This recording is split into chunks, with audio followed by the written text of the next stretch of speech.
I have 5:31. Let's get rolling on this. We've got an exciting agenda this evening. We're going to start out with public comment. If there are any members of the public who would like to address council at this time, this is your opportunity. During a study session, we do limit public comment to 3 minutes, but if there's anyone that would like to speak to council, please come forward. Yeah, please do so. Please just remember, address your comments to council. You can come forward. It won't count. My explanation, I promise, will not count against your time. You've got 3 minutes. There are 3 lights on the dais. There's a green light, a yellow light, and a red light. Green light means you're doing well on time. Yellow light means you have 1 minute left. And the red light means that you are out of time, and we're very strict about that. As I said, this is one-way communication, so please address your comments to council. We don't respond to the comments or questions at this point, but otherwise, feel free to state whatever it is that you'd like. Awesome, thank you. And please state your name and address for the record. My name is Nick Wyatt. I am currently a student at Hope College, but my home address is 5071 Elm Run, Farwell, Michigan. I am taking a course at Hope College called State and Local Government, and I am here to ask if you had any public service help research that you needed any assistance with. And our city manager is prepped for this. He's pulling his business card out for you, and he would be the one to contact about that. So feel free to give him a call and contact, and hopefully be able to help you out with that. Awesome. Thank you very much. Great. Thank you. And welcome from Farwell. I'm probably one of the few people up here that knows where Farwell is. I grew up just a short way from there. Anyone else who would like to address council at this time? Yes, please come forward. And again, please state your name and address for the record. Hello, I'm Andrew Essenberg. I live at 4415 47th Street, Holland, Michigan. I'm on the Recreational Committee of the Holland Youth Advisory Council. And I would like to say thank you for all the volunteer opportunities, especially with the upcoming election. I'm too young to vote, so I really appreciate the chance to help contribute, especially with ballot preparation and Justin Hayek in general. I volunteered at different things around the city, and I really appreciate the fact that youth are getting the chance to engage the community. Wonderful. Thank you very much. And thanks for all that you're doing. Is there anyone else here who would like to address council at this time? Seeing none, I will close the public comment period. Second item on the agenda, quarterly financial update. Mr. Van Beek, I'm going to pass that to you and just recognize we're 1 minute ahead of schedule at this point. Is that a challenge, or is that like you better keep it going, or what is that? Take that as you will. Okay, well, first, we are, the royal we, I guess. I am very excited to introduce you all to our new finance director, Lynn McCammon. So, Lynn, and look what I failed to do already once tonight. I apologize to our guests. Lynn, why don't you come forward? I'll say a few really positive things about you because we're excited about you joining us. Lynn has over 25 years experience in the finance sector, doing audits, working in the private sector, and then she comes to us most recently from the village of Winfield, Illinois. And like so many people that we know kind of in the stories we hear over and over again, they were looking to relocate here, in fact, had a home here, and were eager to get up in this area. So when this opportunity came, I think it was something she was interested in. And I'll say for the interview team and the process that we went through, Lynn very quickly rose to the top as being someone that we're really excited to have her come and join our team. So she's going to give a presentation on our budget amendments tonight. No, I'm just kidding. We're not going to have her do that, but she's going to say a few things, and then Tim will come up. But first, we just want to warmly welcome you, Lynn. Thank you. And good evening, Mayor Box and City Council members. I just really want to thank you for the opportunity. As Manager Van Beek said, my family discovered Holland many years ago, and we really fell in love with the city. We found it always to be very welcoming and just a great sense of community. So at the time in our life when we were able to choose where we wanted to live, we had decided that we wanted to really make this our home.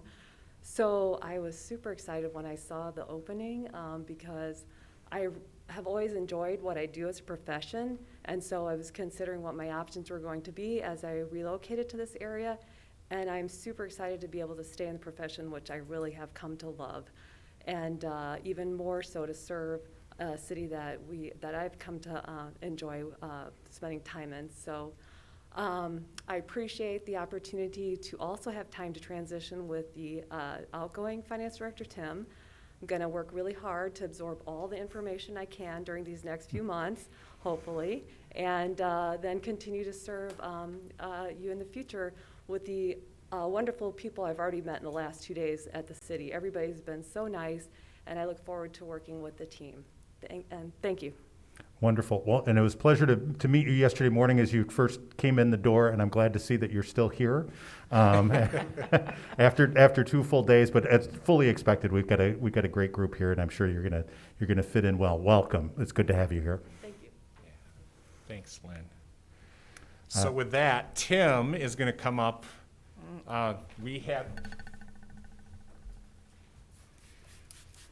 You'll recall, some of you at the BPW, John Van Ufflin went through a kind of retirement process also.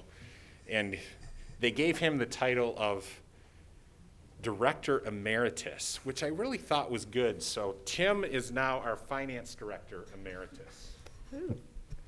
Thank Yay. you. So We're Tim, not clapping that you're leaving, we're clapping that you're here. I am just going to real briefly, Tim, just so you know, as we really get on with the quarterly finance update, we promised to you that as we entered into this fiscal year, just with the pandemic and all the uncertainties, that we adopted a budget based on the best information that we had at that time. But we know all budgets, get amended as they go through, but this is one of those budgets that we really expect that to happen more often with. So we committed to you that we'd come back quarterly and give you updates on where things stand. I'll let you know that FY20 is not completely closed, but Tim is going to give an update on that. And that, as expected, ended really well. FY21, we're just getting into, we're pretty unsure about that. And as you follow it, like we do, we're kind of nerds, though. We follow what happens at federal and particularly at the state. FY22 already is really signaled as being really uncertain and problematic. So Tim is going to go into more detail other than that really high-level, thorough explanation of our 3 fiscal years. So, Mr. Chairman Emeritus. Thank you, sir. I was thinking as Nick was up here and he was looking for some public service opportunities that perhaps he could take over the spray and wash job. That would mean he'd have to come to all the council meetings. That might be a bigger investment of time than perhaps he was expecting. Thank you for letting me be here tonight with you, and I am also excited to have Lynn on board. She is certainly competent and well positioned to take over. Keith today asked me how long it's going to take us to get through this training and transition. He said, are you thinking in terms of days or weeks or months, or what do you think? And I said, it's in terms of how many stories I'm able to tell her. So we're going through that process, and she's learning quickly. So we're going to talk a little bit about where we are in the monies for this past year. Now, I think all of you remember that in a budget, you've got 2 sides of that equation, right? You've got how much money's coming in and how much we're spending. And we budget both. We try to anticipate how much money we will take in a given year. We also take a look at how much we'll actually end up expending. And in fiscal 20, as we did in 21, that number of the revenues and the expenditures are the same. So in 2020, our general fund budget number was $23,484,634.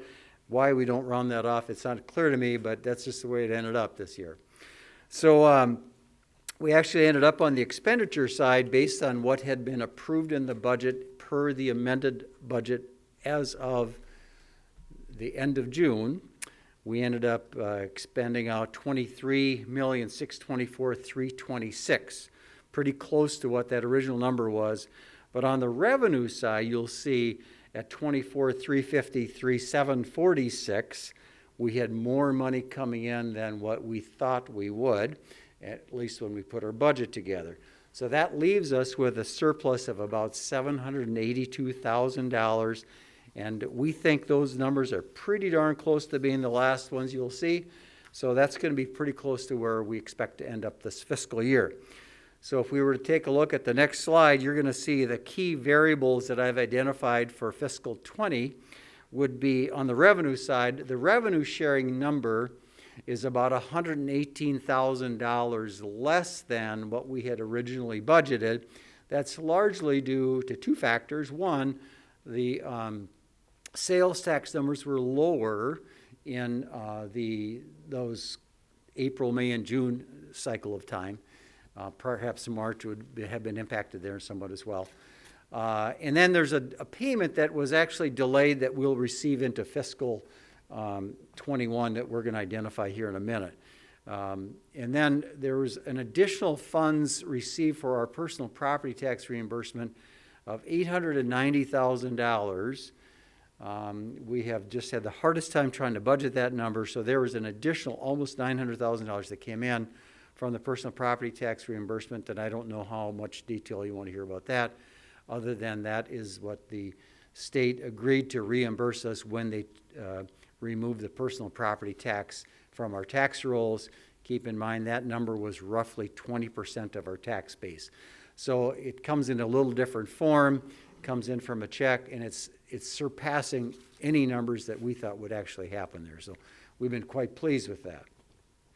The other key revenue variable in last fiscal year that has now ended is there were construction inspection fees of about $190,000 higher than what we had budgeted.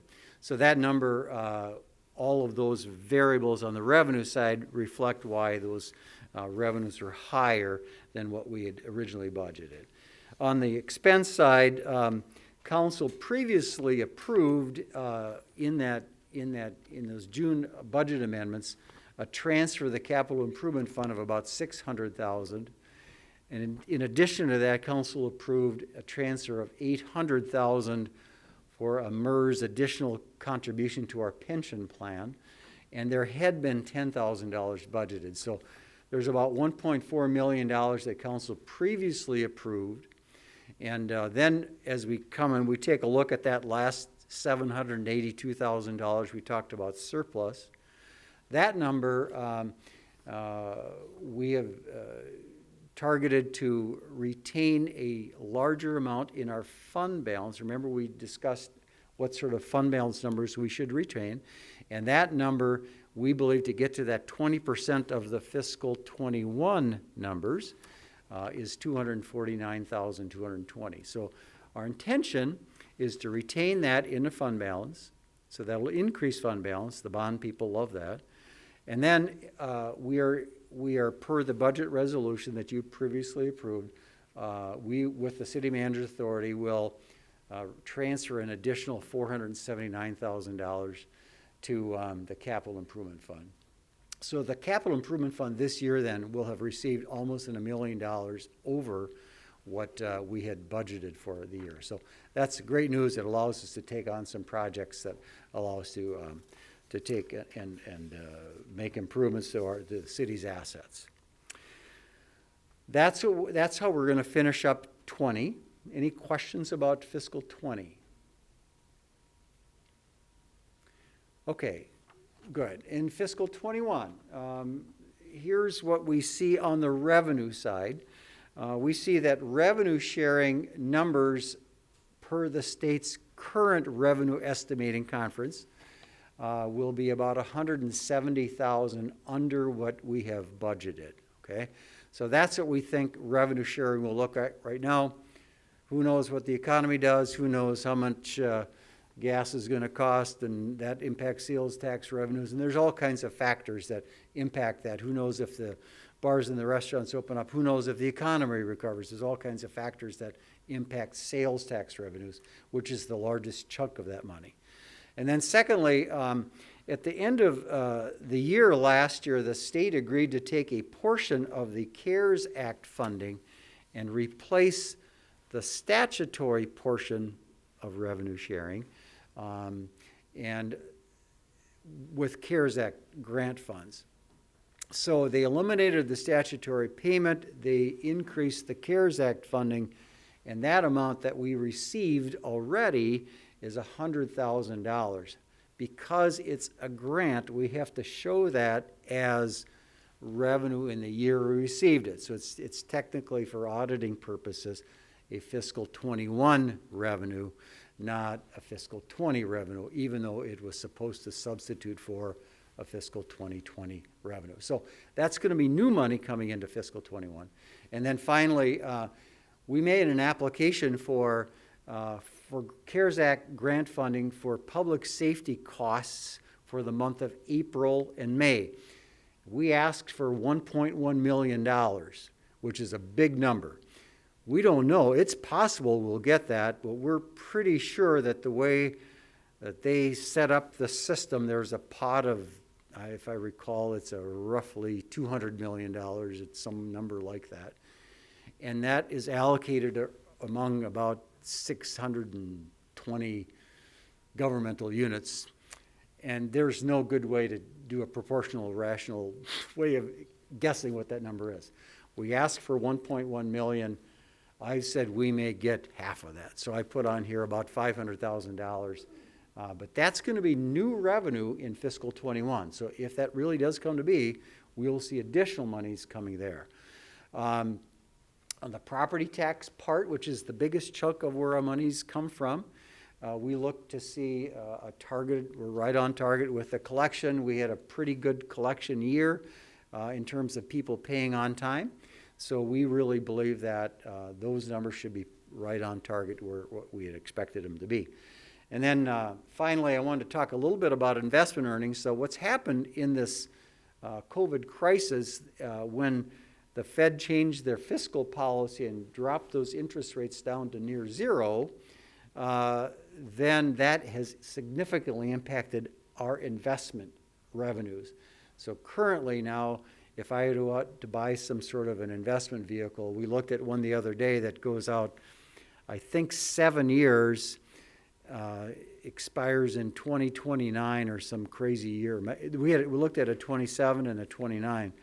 But for that, we can get about 0.74% earnings, which means we're sort of stuck with an investment vehicle that's worth less than 1% out 7 to 9 years. So it's tough to know how to invest the public's money with those kinds of decisions because you don't want to go too far. That's the only way you can get a little more yield.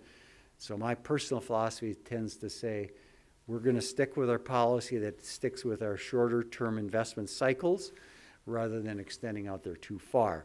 So that means a little less yield, but if the interest rates ever change, which who knows, they probably will, right? So, and then we won't be stuck with those longer term investments. So we already had adjusted our fiscal 21 investment earnings down from what we saw in fiscal 20.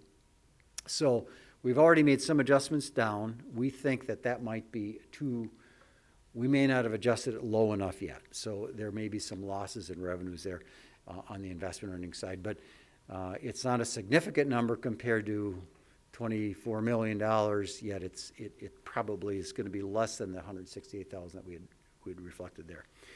One more slide, I believe. So that's sort of what 21 looks like. On the expense side, those numbers are pretty much locked in. We don't have any clear reasons to believe we should see any surprises coming our way. On the expense side, most of our costs are staffing related. There's always some vacancies. There's always some positions to be filled. There's always whatever. So we're being careful with those, as we always are. But on the expense side, I think we should be reasonably close to being in budget. So fiscal '22 is the year we just don't know about. So we're pretty sure that 20 we finished up pretty good on. We think 21 should be reasonably okay. We're not positive, but we feel reasonably comfortable. But 22, there's who knows what's going to happen, right? So is the economy going to recover? Are property values going to hold? So far, they're holding pretty well. We know that there's been changes in the pension assumptions, right? So we know that there are going to be more pension costs. We're just not exactly sure. We also think that health insurance is likely to increase. We don't know that either for sure, but we've had some pretty flat years for several years now, and that's always a bombshell that you just don't know how to project and predict. So those are all unknowns that we're not too sure about. We also certainly, if the economic recovery happens as the stock market seems to think it will, which is always a surprise to me, then perhaps we're not in such bad shape. But if you talk with all the people that don't have jobs, then you say, what in the world will we ever survive? So I think there's an unknown on both sides of that. So that's how we see the next year or so shaping up currently. We aren't ready yet to ask for any budget amendments. We think we will stick on the plan where we'll make those at the mid-year in the end of December, early January, most likely January, and Lynn will get a chance to explain all those to you when that time comes. So she's looking forward to that, I suspect. Any questions about 20, 21, or 22? Yes, Scott. So your 21 budget, you said expected $500,000 in CARES funding. Yes. You know, what if we don't get that? How does that measure up to our anticipated budget? I mean, are we going to see? I mean, we know that 2022 is going to be a little bit more difficult financially for everyone. Yep. And when they split that $28 million, it's about $450,000 per community. And we know there's going to be other communities probably more of a need, and so there's probably going to be some kind of matrix or formula they're going to build for that. How is that going to impact us if we don't get the $500,000? I mean, So that 500,000 or whatever that number ends up being was not a budgeted revenue. correct. So when we put together our budget, we didn't expect to get that money back. Or we didn't expect money to be coming our direction. So if it's 500,000 or 700,000 or whatever number it is, that's going to be over and above revenue, not something less than revenue. if I get makes that, sense. but also the expenditures weren't expected either. The expenditures The are overtime. really fiscal 20 expenditures we've already spent.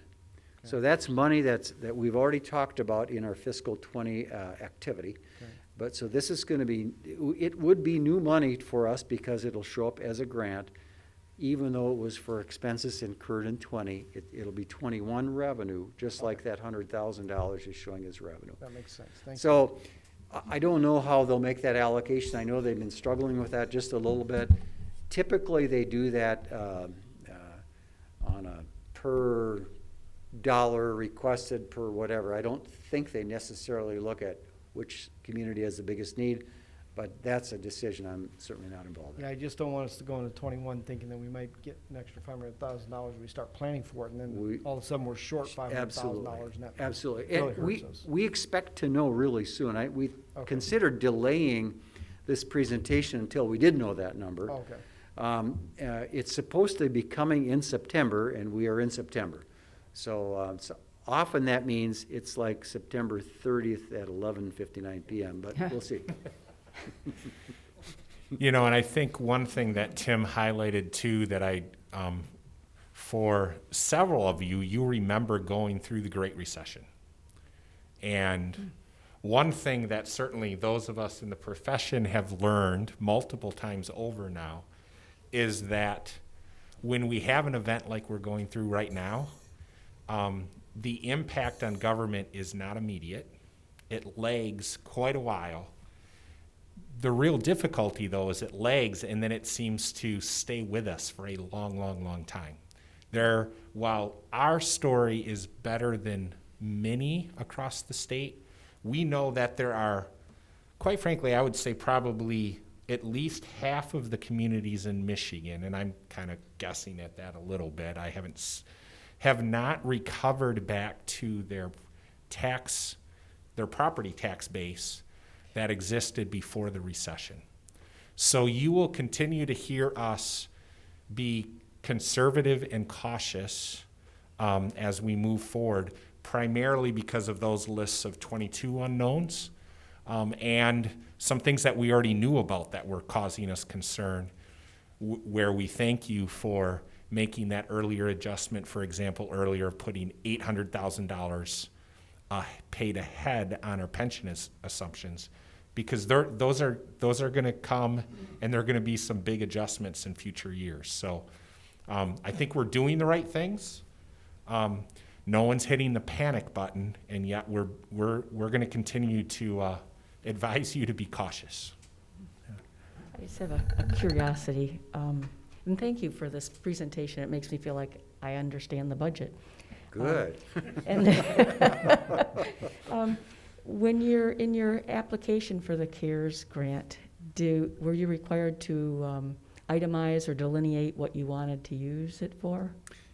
There were specific limitations to that, and it was directly involved with public safety expenditures. So we, in essence, took payroll for public safety for a couple of months, and that's the majority of that application. Okay, thank you.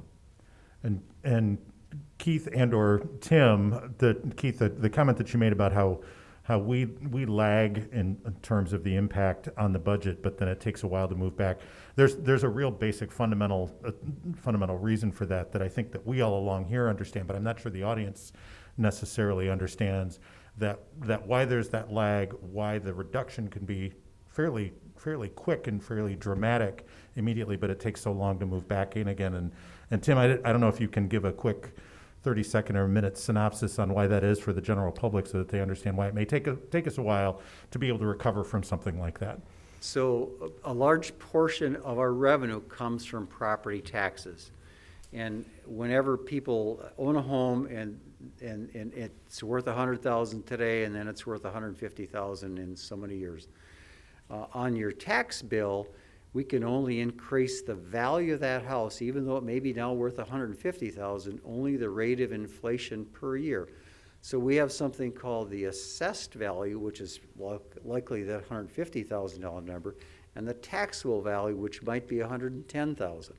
So what ends up happening then is that once that value declines from $150 down to $140 or $130, the taxable value still is creeping up. So there is a time period where those two numbers get back and meet, and we got to about that point when we lost about 20% of our property values back in 8, 9, and 10. So now we're back in this spread between taxable value versus assessed value, or what's your house really worth and what do we tax it for? That's why it just takes a while for that to come back. And it's a complicated thing, and it's very difficult for most of us to understand. But that's because a big chunk of our revenues come from there. Now, if we were based on income taxes or different kinds of, or sales taxes, which we're not, then it would react much more quickly. So, for example, the city of Grand Rapids has struggled with a very quick impact on their budgets because their property tax levels are lower, but they have a higher income tax level. So when people don't have jobs and aren't paying into income taxes, then their revenues shrink much more quickly than a city like Holland does. So there's a difference between that structure, and we're heavily reliant on property taxes. Yeah. Is that So the question? Yeah, it is exactly. So we've got a little bit of a buffer right now because we're looking at a gap between the state equalized value, the SEV, which is the actual, it's supposed to be representative of what the real value of the property Correct. is, and where it's being taxed. The problem that we can run into, that I know we ran into in the Great Recession, is those numbers either equalized or actually both dropped. And the taxable value actually so our tax base was much lower. The amount of property that's out there that we could tax against was lower. And the problem is it takes a long time for that to build back up because it's 5% of the rate of inflation, whichever is less per year. So even if property values are rising pretty dramatically, that taxable value doesn't keep up with that. And that's what keeps us from being able to recover as quickly as well. Yep. Exactly right, Mayor, and the way I describe it sometimes to people is the rules are set up in favor of all of us as taxpayers, right? Yep. Where when things go up, there's a governor on it where it only goes up so fast. But when it drops, the full drop comes into effect, and taxpayers then pay less if the property value dropped, but then we experience all of that in real time. Yes, yeah, exactly. And I know that we understand that, but I think that the taxpayers sometimes don't have an understanding of what those mechanisms are that are causing those issues for us down the line. So thank you for that. I knew that you would have a good, simple explanation for that. Well, I hope it's understandable. Yeah. Good. Any other questions? Great, thank you. You're welcome. Thank you, Tim.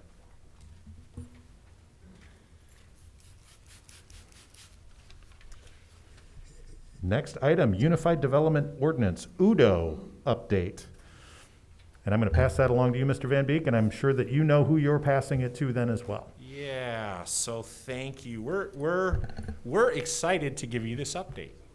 Maybe some of you aren't as excited, but I'm sure you will guard it well under your knee through mask, because this is really, really a kind of foundational and important moment for the city. So first, I just want to say thank you. Thank you to staff, primarily on the third floor, Mark and Jenna and team. Thanks to our consultant, but I also want to make sure that there's a lot of other departments that have been doing detailed work and review. But quite frankly, there's a lot of other committees in the city and the public that has been walking along this process with us and giving us feedback. And that review and input is really important. I do want to kind of highlight, if I could, for Mayor and Council, the importance of this process too. So tonight we've had this, a website out there and an ability to review and give input. I would really, really encourage Council that tonight is an opportunity to see where we're at and to make your voices known. And if you're not quite ready yet, you still have the opportunity to make your voices known. You know our staff and our consultants. So if you have kind of questions or concerns, I would really encourage you to bring those out, whether it be tonight or in the very near future. I'll suggest that waiting until the last, when you're taking a vote to either vote it up or down, would not be the best procedural way to handle that. Because now we're still in a position where, kind of a consensus view of council to say, hey, can you go back and take a look at this? Or, hey, now would be the right time to allow staff and consultant to work through that process with the planning commission, so that when that recommendation ultimately comes to you, there's not surprises at that moment. Yeah. So that's really a focus of why we're doing this presentation tonight, and there's been that opportunity for review and feedback all the way along. Yes, and Councilor Raymond and I both sit on planning commission, so if you have comments that you want to make or get through to planning commission as well, understand that you can do those, make those to us, or ask questions of us as well, because I'm sure Lynn and I, we know this inside out and backwards, right? Yeah. So our presenters tonight are, I think, just two. Mark may kind of chime in every once in a while. Hi, Mark. But otherwise, it's our senior planner, Jenna Elswick, and our consultant, Chris Corey. So take it away, Jenna. Thank you. Thank you. Good evening. So we have quite the agenda here for you. Quite a lot of information. We thank you for giving your time to us. We're trying to simplify it, make it as easy as possible, but absolutely to echo what Keith just said, there's definitely going to be still some more points for you to provide information to us, and we'll help you through that process as much as we can.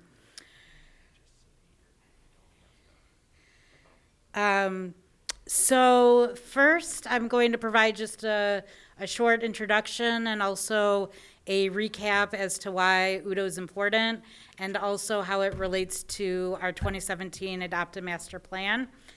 Then I'll turn it over to Chris, who will speak about the proposed rezonings that are part of the Udo, as well as the zone districts, which will be looked at in our interactive website.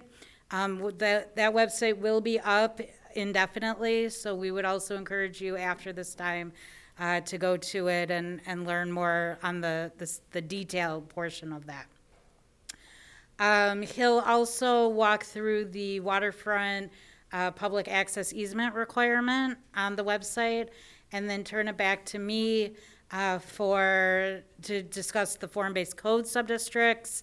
And then I'll turn it back to him, who will briefly talk about the landscape and green infrastructure standards that are being proposed, and then end things with review a summary of our Udo outreach process and lay some foundational next steps.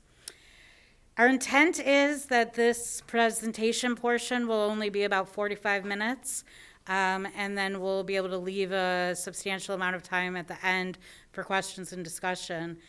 So our preference would be to hold questions until that time to get through.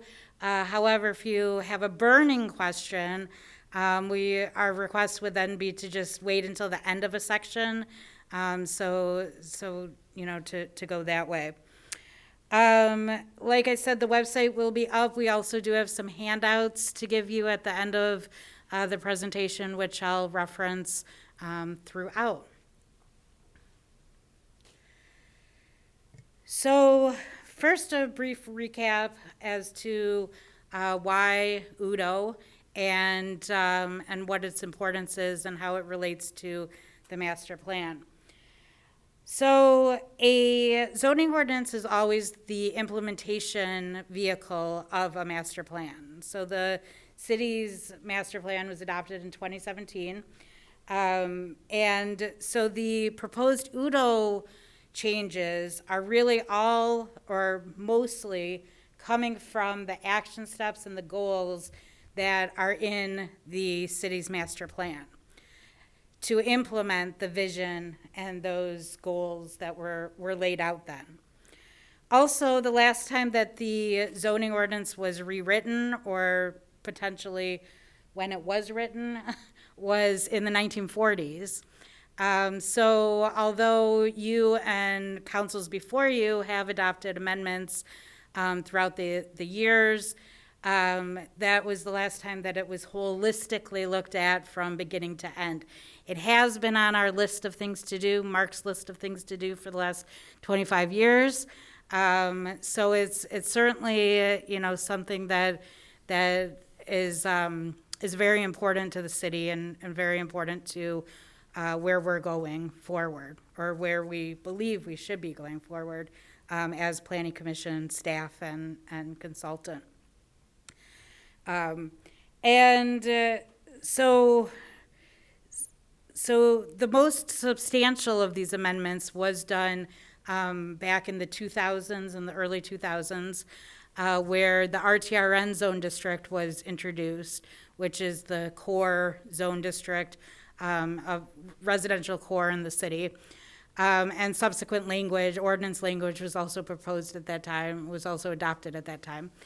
And then also in the south end of the city with the PUD rezonings. And so both of those efforts came out of a master planning process. The UDO, which is the Unified Development Ordinance, is a newer planning tool that combines the zoning ordinance, which is the predominant element of the UDO, with other development-related ordinances, such as streets and sidewalks, the tree ordinance, subdivision ordinance, and then also references other ordinances that are development-related, so like fire code, building code, and BPW standards, so that everything's in one place and easily accessible to anyone who, both property owner or developer, that wants to do something in the city. The intent of the UDO is also to be very graphic heavy, so the vision is able to be implemented very easily, and when it applied, will meet the goals and the action steps of the master plan and respond to 21st century needs. So briefly, a bit more about the 2017 master plan and its relationship to UDO. Master plans are required to be updated every 5 years. So this process started in 2015 and had a major focus on resiliency and was adopted in March of 2017. And it sets out action steps within 9 different categories, such as environment, transportation, urban design, and then with overarching goals. So this slide shows a snippet of an Excel spreadsheet, which I will be passing out to you at the end of the presentation in full. This is just a short snippet to show how the action steps of the master plan directly influence the UDO, where that influence would be located, which article, which you'll receive a full draft UDO probably in November to be able to see all of those different articles. It also looks at the 2020 City Council goals, which was important to the Planning Commission in terms of prioritizing. And of course, those are, determination by staff based on everything that was laid out within those 4 goals. And then it shows the category that action step was found in, as well as the overarching goal. So hopefully this will be helpful to see how this UDO is an implementation tool of the master plan directly. So just an example of something that is on here. One of the action steps was to attract new retail and entertainment opportunities. So the proposed UDO mixed-use zones would be the implementation vehicle to make that happen. Another action step, as an example, was to implement low-impact development strategies, and this would be implemented in our standards that Chris will talk about in a bit, landscape and green infrastructure. And lastly, just one more example, was the action step to have public access to natural features into Lake Macatawa. So the action step that would translate to an UDO ordinance language would be for the requirement for the waterfront public access easement, which again, Chris will talk to in a moment. Finally, any master plan update always has a future land use component. This is the map that whenever we bring to you a rezoning request, we reference to make sure that the intent of the designated land uses are in line with that of the rezoning. Certainly, this map has been used for all of our proceedings, staff, Planning Commission, in looking at potential rezonings and proposed changes. With that, I'll turn it over to Chris, who will go through more of those proposed rezonings and the proposed zone districts. Thank you, Chris. Good evening, everyone. Keith has asked me to use this socially distanced makeshift podium. So, Can everyone hear? can you hear me, or do I need to sit? Or Maybe instead of going back and forth, I thought. What, Chris, why don't you sit? Then you don't have to lean over the mic and we can hear you fine. And if that's all right with you, that's fine with Does that me. work better for you? Yeah, we'll do this congressional hearing style. Okay. So I want to reiterate a couple things quickly, that, or at least piggyback, and that's that basically everything that I'm going to go through over this presentation is still in draft form, and that ultimately you guys have the final vote. So like Jenna and Keith said, at this point is when we really need to start hearing from you. Doesn't have to be tonight. It can be after you've taken a look at the website, something you ponder after tonight, after you get the full draft in a few weeks, etc. But we do need to start hearing from you before we get to that formal adoption vote, so we can make sure this is where council wants it, right? So ultimately, you are the elected officials, and it's going to be your call. The first thing I want to talk about tonight is the map. As Jenna said, a master planning process comes with a map, and of course the zoning ordinance does as well.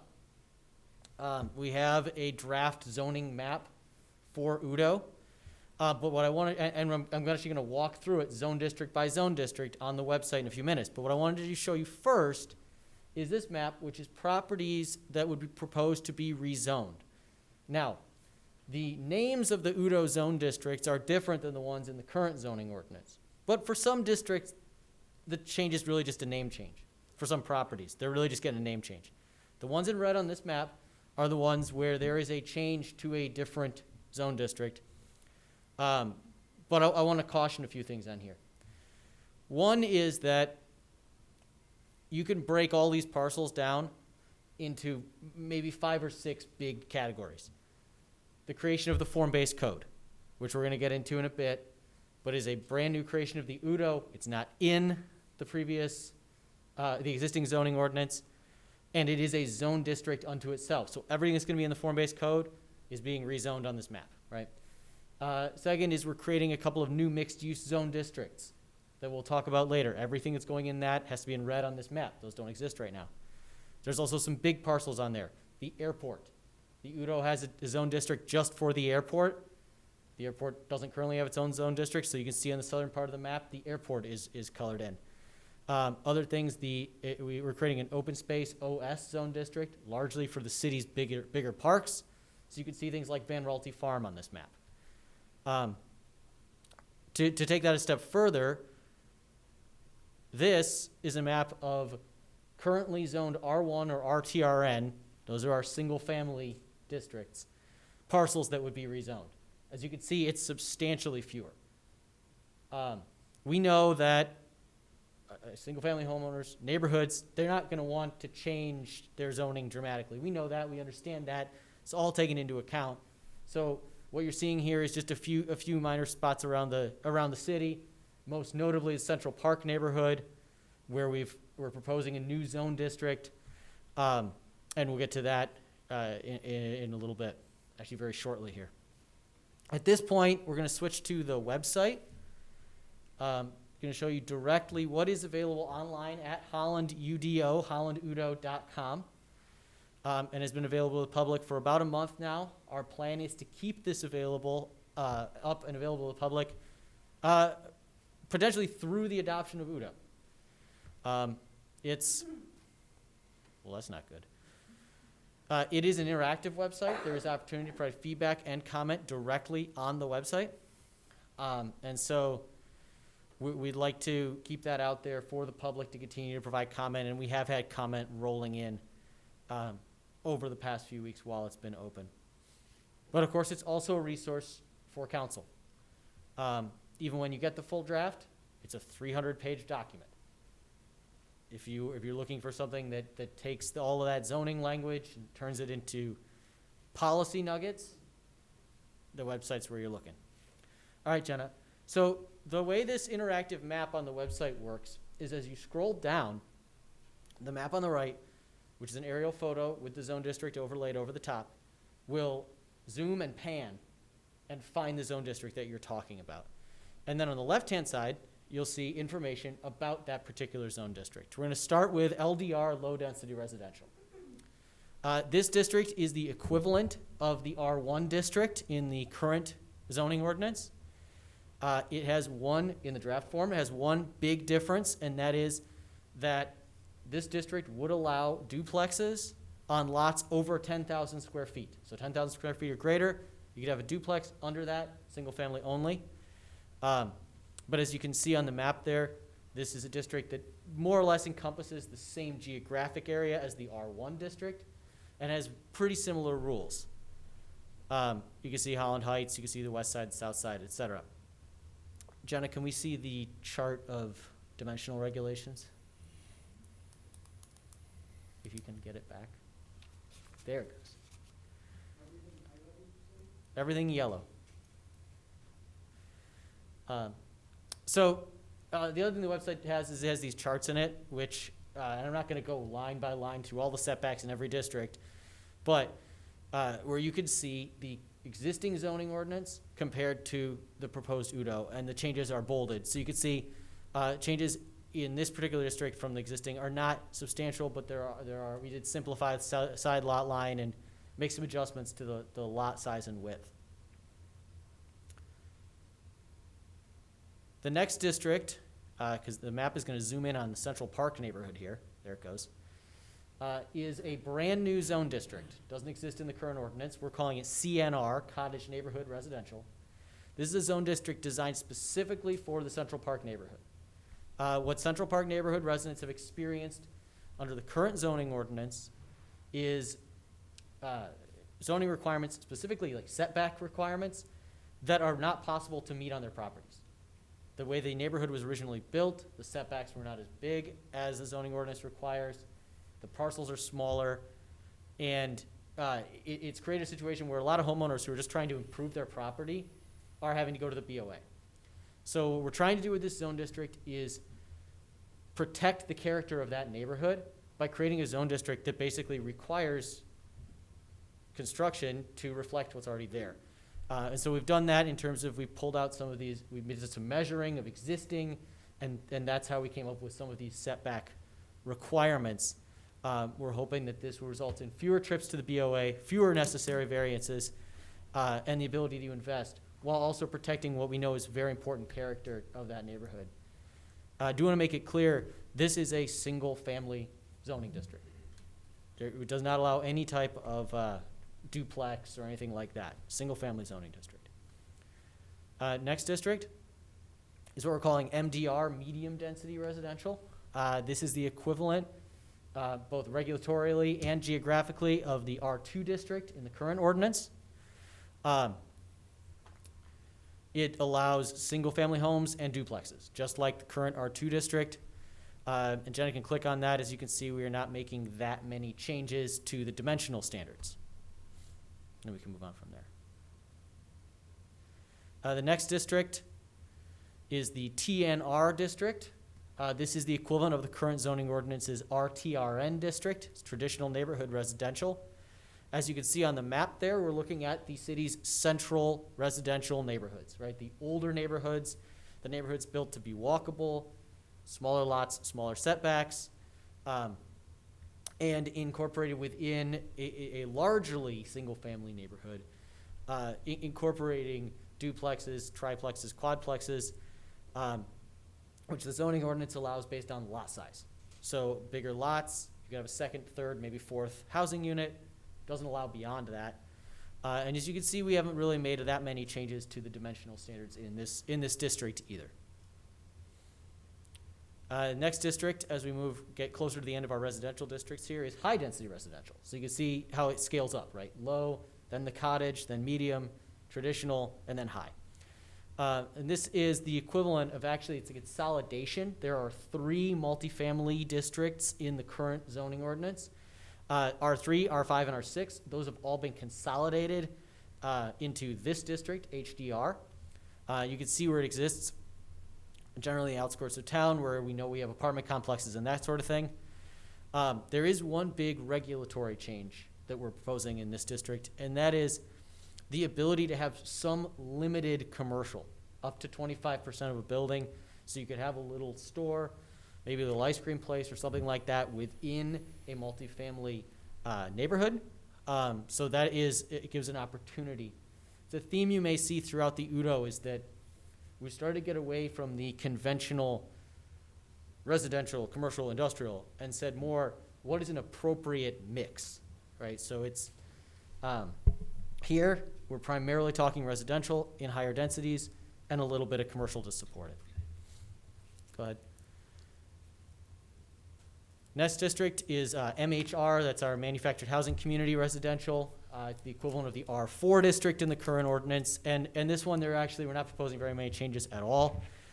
This is your manufactured housing community section. It contains all the regulations on those. And as you can see geographically, it's just located where you already have manufactured housing. So, sorry, Jen, I can't see what you highlighted there. Sorry about the accessory uses. The 10% of community could have accessory uses mixed. That's true. So that would allow a little bit of commercial, but also recreational type amenities, the type of things that for a manufactured housing community are really important in quality of life. And when quality of life is a little higher in these communities, they tend to be better maintained, et cetera. So something we're trying to promote in Udo. All right, so that concludes our residential categories. Now we'll move on to some mixed use categories. Now you'll notice as we walk through these that a lot of these are the equivalent of your commercial categories, your C categories in your current zoning ordinance. So neighborhood mixed use, why are we headed to Hudsonville? I was going to show that one that's way out on 16th, but I'm okay. Okay, anyway, neighborhood mixed use. This is the equivalent of your C1 district. As you may know, your C1 district currently is a little complicated. It's got different rules depending on where you are in the city. We wanted to consolidate that down and have one district that's clear. So as you can see, it's these little business districts that are one of Holland's strengths, that you have these throughout your neighborhoods. This is really the zone district for those. Can you scroll to the dimensional stuff? You can see as I mentioned, the two different sets of rules the current C1 district has. This district, NMU, goes largely to the neighborhood, the traditional neighborhood side, reflects that, and then increases the amount of residential that could potentially go in, upper floor. Again, one of the goals of the master plan and subsequently Udo is ways to get to build more housing in the city without changing character or sprawling. One way that we could do that is to take some of these neighborhood business districts and get some upper floor residential going in those areas. You can't do that unless you allow it in zoning. So that's one key facet of this district. And actually, just to add, upper floor residential as well as residential behind a commercial use on the first floor is also being proposed in this area. Yep. The next district we're going to look at is the CMU corridor mixed use. You may notice on the map there that this area we're talking about the Waverly corridor, and we're talking about the South Washington corridor. We're talking about the South Holland area down by 196, the Chicago Drive corridor, those suburban commercial corridors throughout the city. We are not proposing with this, with Udo and this zoning change to bulldoze all that. But we are proposing to allow those property owners to further increase the value of that property by allowing them a broader mix of things they can build and allowing them to build up a little bit more, right? Where a site that may have a multi-tenant commercial facility, 6, 7 storefronts, what if the developer could pop office or residential on top of that, right? Now, without increasing any land, you've now added to the taxable value, and you've added to the developer's value, and you've added to the economy. So our goal here is to allow that sort of improvement in place, improvement on site within these corridors that are already busy, high-intensity corridors where that type of investment might be possible. Moving on from that, the Greenfield mixed use is a brand new zone district for a very specific part of town. So what you're looking at there is the Waverly corridor between 16th and 32nd. So it actually gets about halfway past 24th, over by Myers, where, as you know, there are a number of properties that are not yet developed or are not developed to potentially their full extent. And during the master plan process and then during the early stages of the Udo process, we talked a lot about, okay, what's going to go there? What is the future land use of this area? And the ultimate answer to that ended up being, well, there's a number of different ways this could go, but they're all good, right? So we could see commercial development here, but we could also see residential development here. We think it's a great opportunity to mix densities so that you could have apartments over here and condos over here, and then you could have single-family homes, and everything could mix, and then you could have a little commercial to support it, maybe along Waverly. So this is kind of a creative zone district. that's attempting to allow all those different ideas to eventually happen, and try to make sure we have some quality development on what are some of the city's, very few still wide open, what we call in the planning field, greenfield developable sites.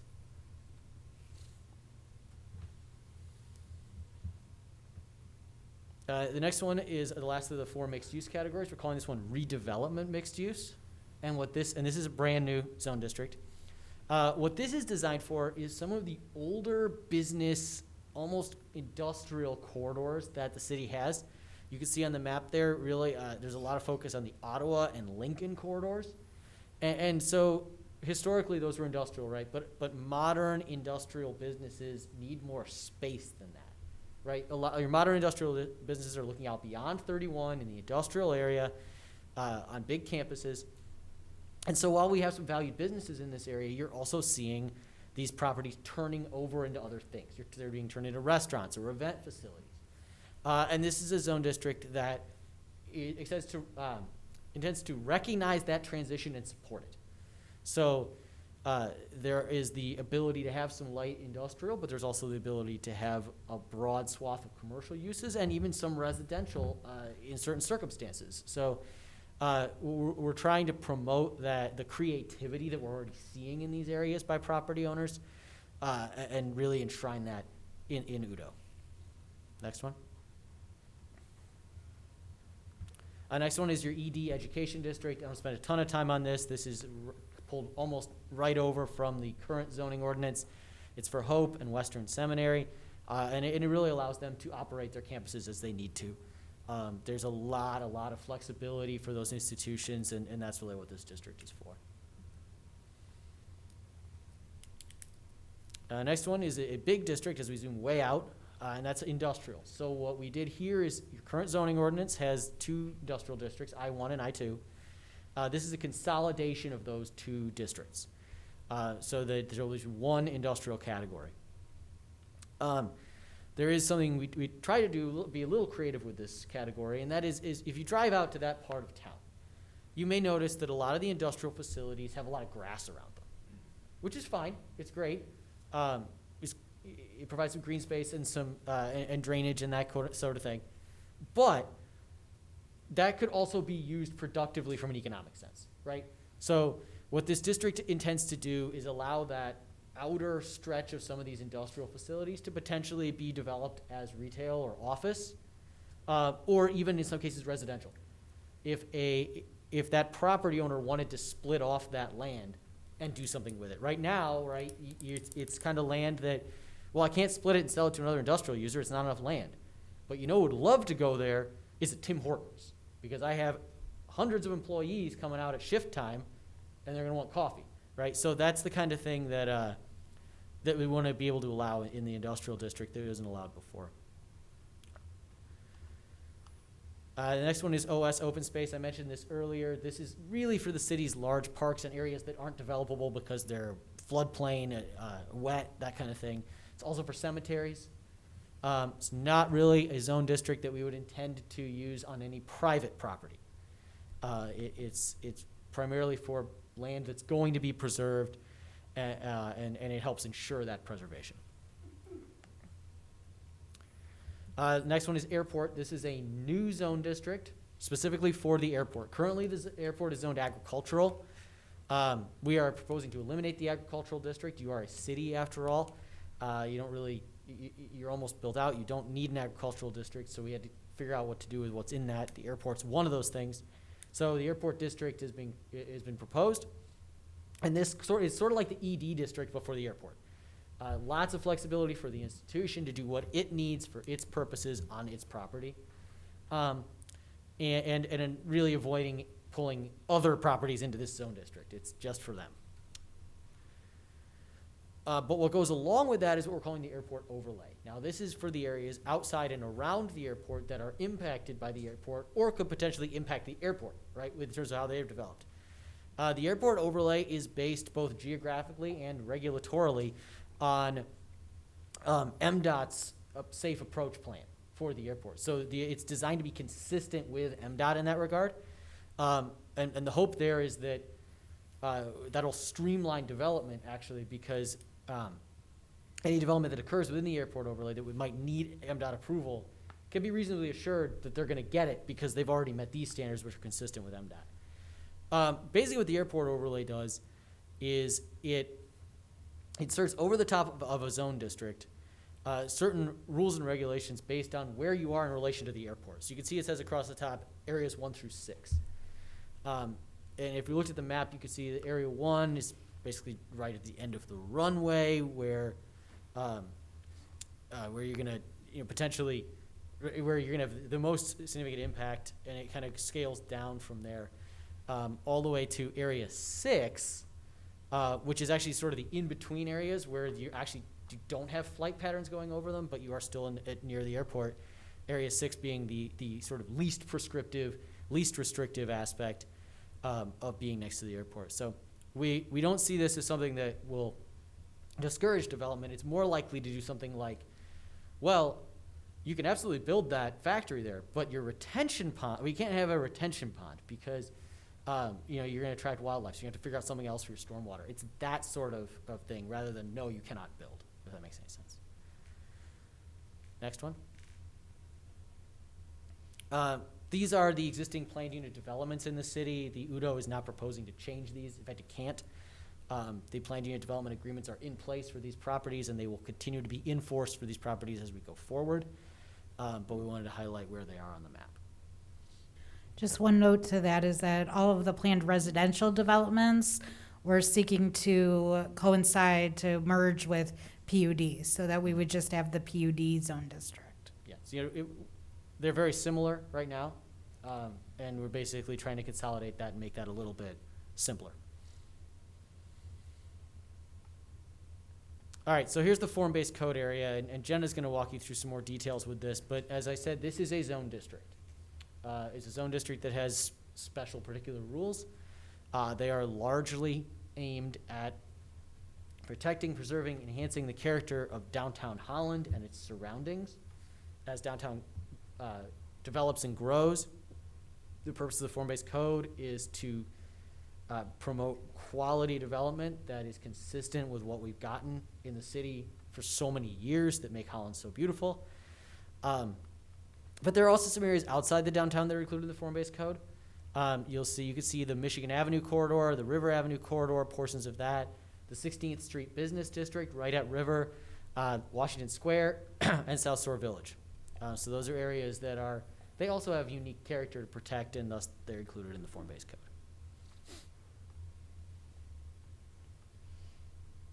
So from there, I think we can move to the waterfront. You can scroll down. There you go. So this is one particular aspect of UDO that we want to bring to your attention because it's something we think could create something really great, but it's also a little difficult. So we want to make sure this is out there. The UDO as drafted right now would require properties between Collin Park and the Energy Park that are zoned something other than OS, open space, or industrial. And actually,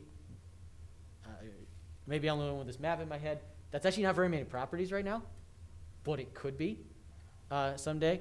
Because obviously our waterfront businesses for Plank, Padnos, Brewers, those are all zoned industrial. So as written, they're exempt from this. But if they were to sell and a developer were to build condos, restaurant, something of that nature, then this requirement would come in. And I think it's best explained looking at the graphic. And what this requirement would be is for a 30-foot area immediately adjacent to Lake Makatawa to be dedicated as a public easement for basically a walking and jogging path. But it's a little bit more than that because it would also be available for emergency vehicles, so you could get to the back end of properties that are on the lake. So it has that dual purpose, right? Public access, recreation, quality of life, but also public safety. And what this would require is a 20-foot wide paved path from one side of the lot to the other. And you'd be required then to, if there's one built next to you already, to connect directly to it. If there's not one built next to you, you just end it at your property line. and the next segment gets built when the next property gets redeveloped and this is required. Now, the whole 30 feet would not be removed from opportunities for the developer to work with it, right? So we'd have a requirement of a 20-foot pathway, 20-foot wide pathway, set back 3 feet from the water. In a 30-foot easement, that leaves 7 more feet. So, as written, the requirements would say, hey, if you just want to put up a fence and have some privacy from this walkway, you can do that. It's got to be right at that 30-foot line or behind it. But if you've got a restaurant and you want to have outdoor seating, that can come right up to that pathway. If you've got a residential complex and you have a little recreational area, waterfront, that can come right up to the pathway. If you want to put public art and beautify your property for your residents or tenants and also for the public, that can come over the line into the 30-foot area. And the last thing is that while your first floor has to stay behind the 30-foot line, upper floors can come out all the way to the paved pathway. So you could have an overhanging upper floor, creating an sort of a covered area where maybe you get outdoor seating that's protected from the weather. And then you could have private uses upstairs. So there's all sorts of options here, but the purpose of this is to eventually cross the private property that we have left between, like I said, Collin Park and Energy Park, and create a continuous public pathway. It exists on public property through much of that stretch already. The idea would be to finish it off without, having the city have to outlay expense to buy up pieces of land, potentially make them less likely to be developed. This would happen as development occurs in conjunction with that investment. So from there, I'm going to turn it over to back to Jenna, to talk about the form-based code.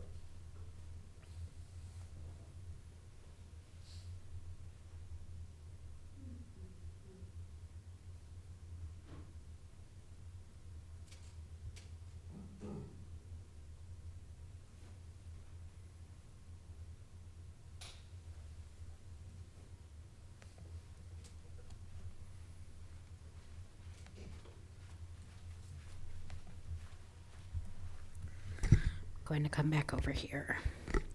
Thank you, Chris. So historically, there are two types of zoning. There's conventional zoning and there's form-based code zoning. I would say that Holland is actually on the pioneering really another form of zoning, which is unconventional zoning. Because conventional zoning is really based on the separation of uses. What we're proposing, as Chris just described, is really a mixture of uses, which is very much aligned with the intent of the master plan, but is also very much in line with best planning practices in the 21st century. Which is very exciting, because I think that once other communities hear about it, that they're going to really want to follow the platform that Holland has been laying out here, both in terms of the unconventional zoning, but also in terms of the form-based code. So as Chris discussed, can I have that clicker? Oh, yeah. As Chris discussed, form-based code would be an actual zone district. So everything here in front of you that's in that teal, so in the northern area, downtown, north downtown, running along River and Michigan Avenue, and as he had stated also, those areas out in South Shore Village and Washington Square, and also an area south on Washington, which we've been calling Old Washington, which really has a lot of potential for being a more urban node. So one that there's an idea by Planning Commission and by staff that it would be good to enhance the character of that area. So the form-based code is based on organizing principles, and this map here is actually our regulating plan. That's what traditionally a form-based code map is. So the organizing principles are different than the unconventional zoning, in that they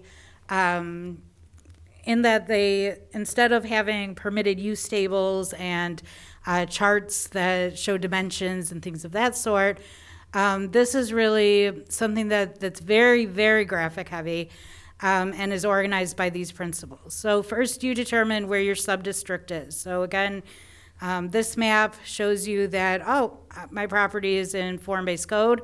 It's in the teal. You then get into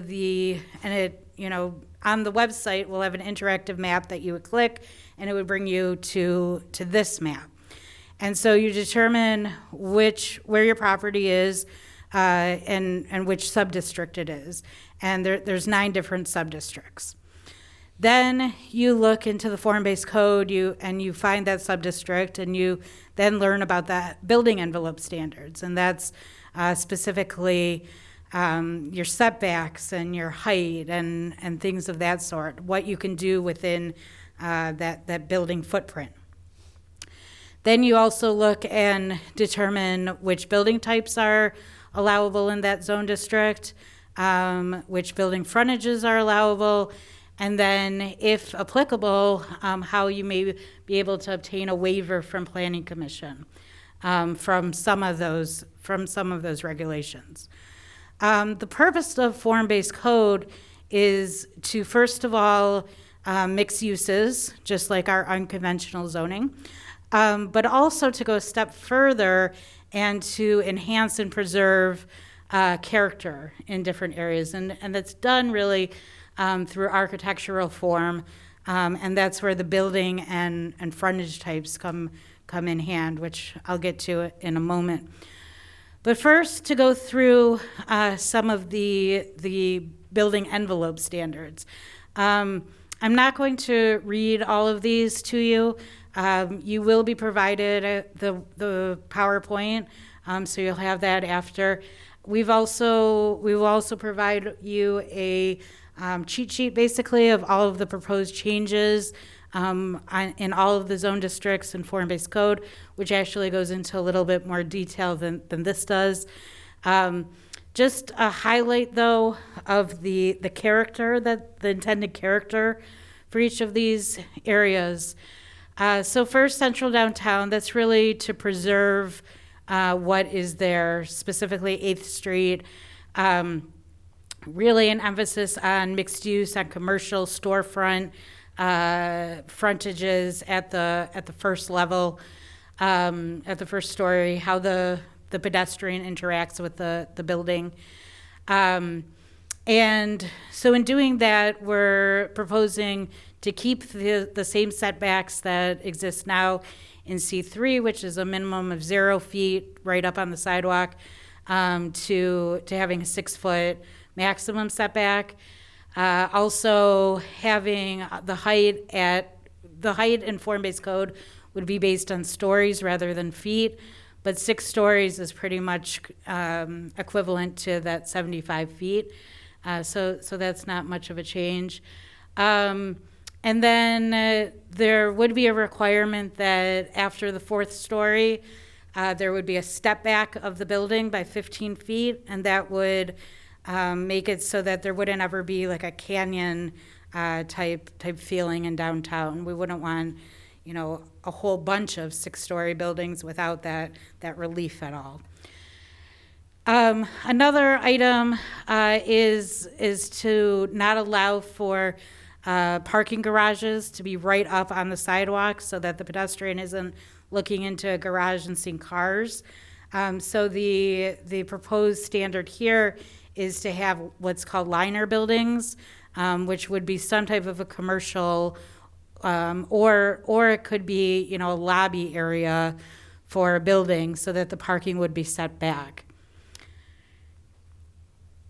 North Downtown, East Downtown, and Centennial. And I should say these snippets are straight from our website, so more information definitely is there, hollandudo.com. So North Downtown, East Downtown, and Centennial, their standards are relatively the same. So here, the character the proposed character isn't so much like central downtown where buildings are right up on the sidewalk, but that the thought is that the character should have a bit of a setback. So, and that's a lot because of the traffic patterns that are, going north on River, and in northern downtown 6th Street, for instance, versus 8th Street, and east downtown, so going east on 8th Street, and then the Centennial area, which is where we are.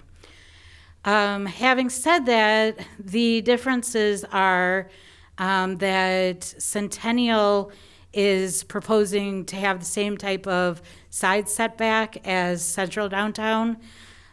So with that, we would be the Planning Commission would allow for a passageway, a 15-foot passageway on the side for pedestrian cut through, as long as that passageway isn't within 150 feet of another passageway or an intersection. So we want to make sure that it makes sense to have those cut throughs, but definitely to have those cut throughs, because that is really a character, an important character of downtown Holland that we want to preserve and expand on. Another difference between the three is North Downtown would also actually allow up to 12 stories as proposed, and the purpose of that would be for an increase of residential density in those areas as proposed. Waterfront Downtown, currently only one property is being proposed to be rezoned to Waterfront Downtown, and that's the city-owned Toolworks site. The reason being that there's still a planning process with Waterfront Holland, with that planning, with the vision, and certainly also because of, as Chris mentioned, the existing businesses. The thought here, though, Planning Commission is proposing is that if there is a rezoning request for a property between Collin Park and the Energy Park that would be for commercial or multifamily use, then the rezoning would go to Waterfront Downtown. That's something that we do need to, check out with Ron to find the legality of that, and those discussions will start soon. But the intent then being is to implement the vision for the waterfront, downtown, Holland, et cetera, planning. In terms of height, something important about Waterfront Downtown is that we would, the proposal is for 6 stories, except that it would cascade down to 4 stories within 200 feet from Lake Macatawa, in order for potential views to be saved along the lake. Going more south is the 16th Street form-based code, which we're dubbing as Sixth, though it's a little bit difficult to say, so it might have to go back to just 16th Street. But the thought about that is to have an urban field to preserve really what's there. Think Vitrinos, Sammy's Nails, to have more of a mixed use and commercial feel along the street, and increased walkability, et cetera. And the River Michigan Corridor, RM, form-based code district, it's a pretty large area. The real important thing here is that there would be a proposed setback of minimum 10 feet, maximum 15 feet. So definitely, setback more than you would find in the more urban areas. And then also that there would be a requirement for public amenities in that lawn area, in that setback area. And that's to try to establish a character along that important corridor. The WASH form-based code is really 2 different areas which which I touched on a bit ago. Washington Square, really, it's a preservation form-based code. We want to keep the same kind of setbacks, the same kind of character, use parapets to meet stories, to get to that same character. And then the Old Washington form-based code area would be pretty much the same in terms of setback. The only difference would be that there wouldn't be requirements on shop front or mixed use, et cetera. There would be ability for residential building uses, which I'll get to in one moment. And then South Shore Village, again, this is really to preserve the character of that area as well. You'll see with the setbacks allowing for a maximum 55 feet. And that's in order to build out what we have now, which is the small parking lots in the front of those businesses with larger parking behind. So really quickly, building types. So mixed-use building types would be allowed in all 9 of those subdistricts. Commercial building types would be also allowed in all 9 of those subdistricts. Multifamily would be allowed in all of them except for multifamily, this is 5 units or above, would be allowed in all subdistricts except for 16th Street, 6th, and Washington Square, and potentially only be allowed as a special land use for CDT, but that's something that we're still working out. Multifamily 2 to 4 unit buildings would be allowed in all districts except for areas where higher density is desired, including CDT, Central Downtown, South Shore Village, 6th, and Washington Square. Townhouse building types would be allowed in all of the districts where the 2 to 4 unit multifamilies are allowed except for Centennial. And then there's other building types that would be allowable, like parking structures and parking lots. That's not really a building, but it's still considered a building type. And then landmark buildings, such as for public government uses, libraries, something that can't fall into that same category. Frontage types, shop front frontage, all of the subdistricts would allow for shop front frontage. And again, this is how the building interacts with the street, with the pedestrian element, the feel of that, the character. Lobby, even though this is on 8th Street, the picture is on 8th Street, the thought is that it may not be allowed or maybe only allowed as special land use on 8th Street. So there's that element that we're still working out. Lobby frontage types would also not be allowed on 16th Street, South Shore Village, and Washington Square. Forecourt, this would be a new building frontage type to Holland, where the building surrounds a natural courtyard area.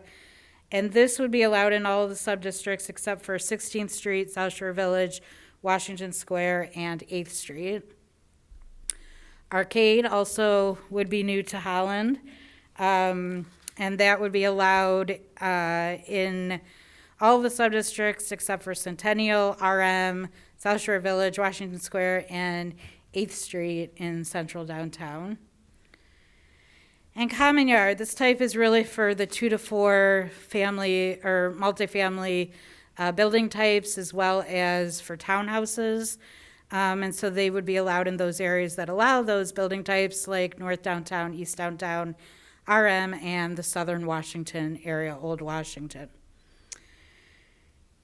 So acknowledging that there may be times that a developer can't meet all of those different requirements, Planning Commission is proposing a waiver system where there would be a maximum of 3 waivers allowed, and they would be determined by the Planning Commission.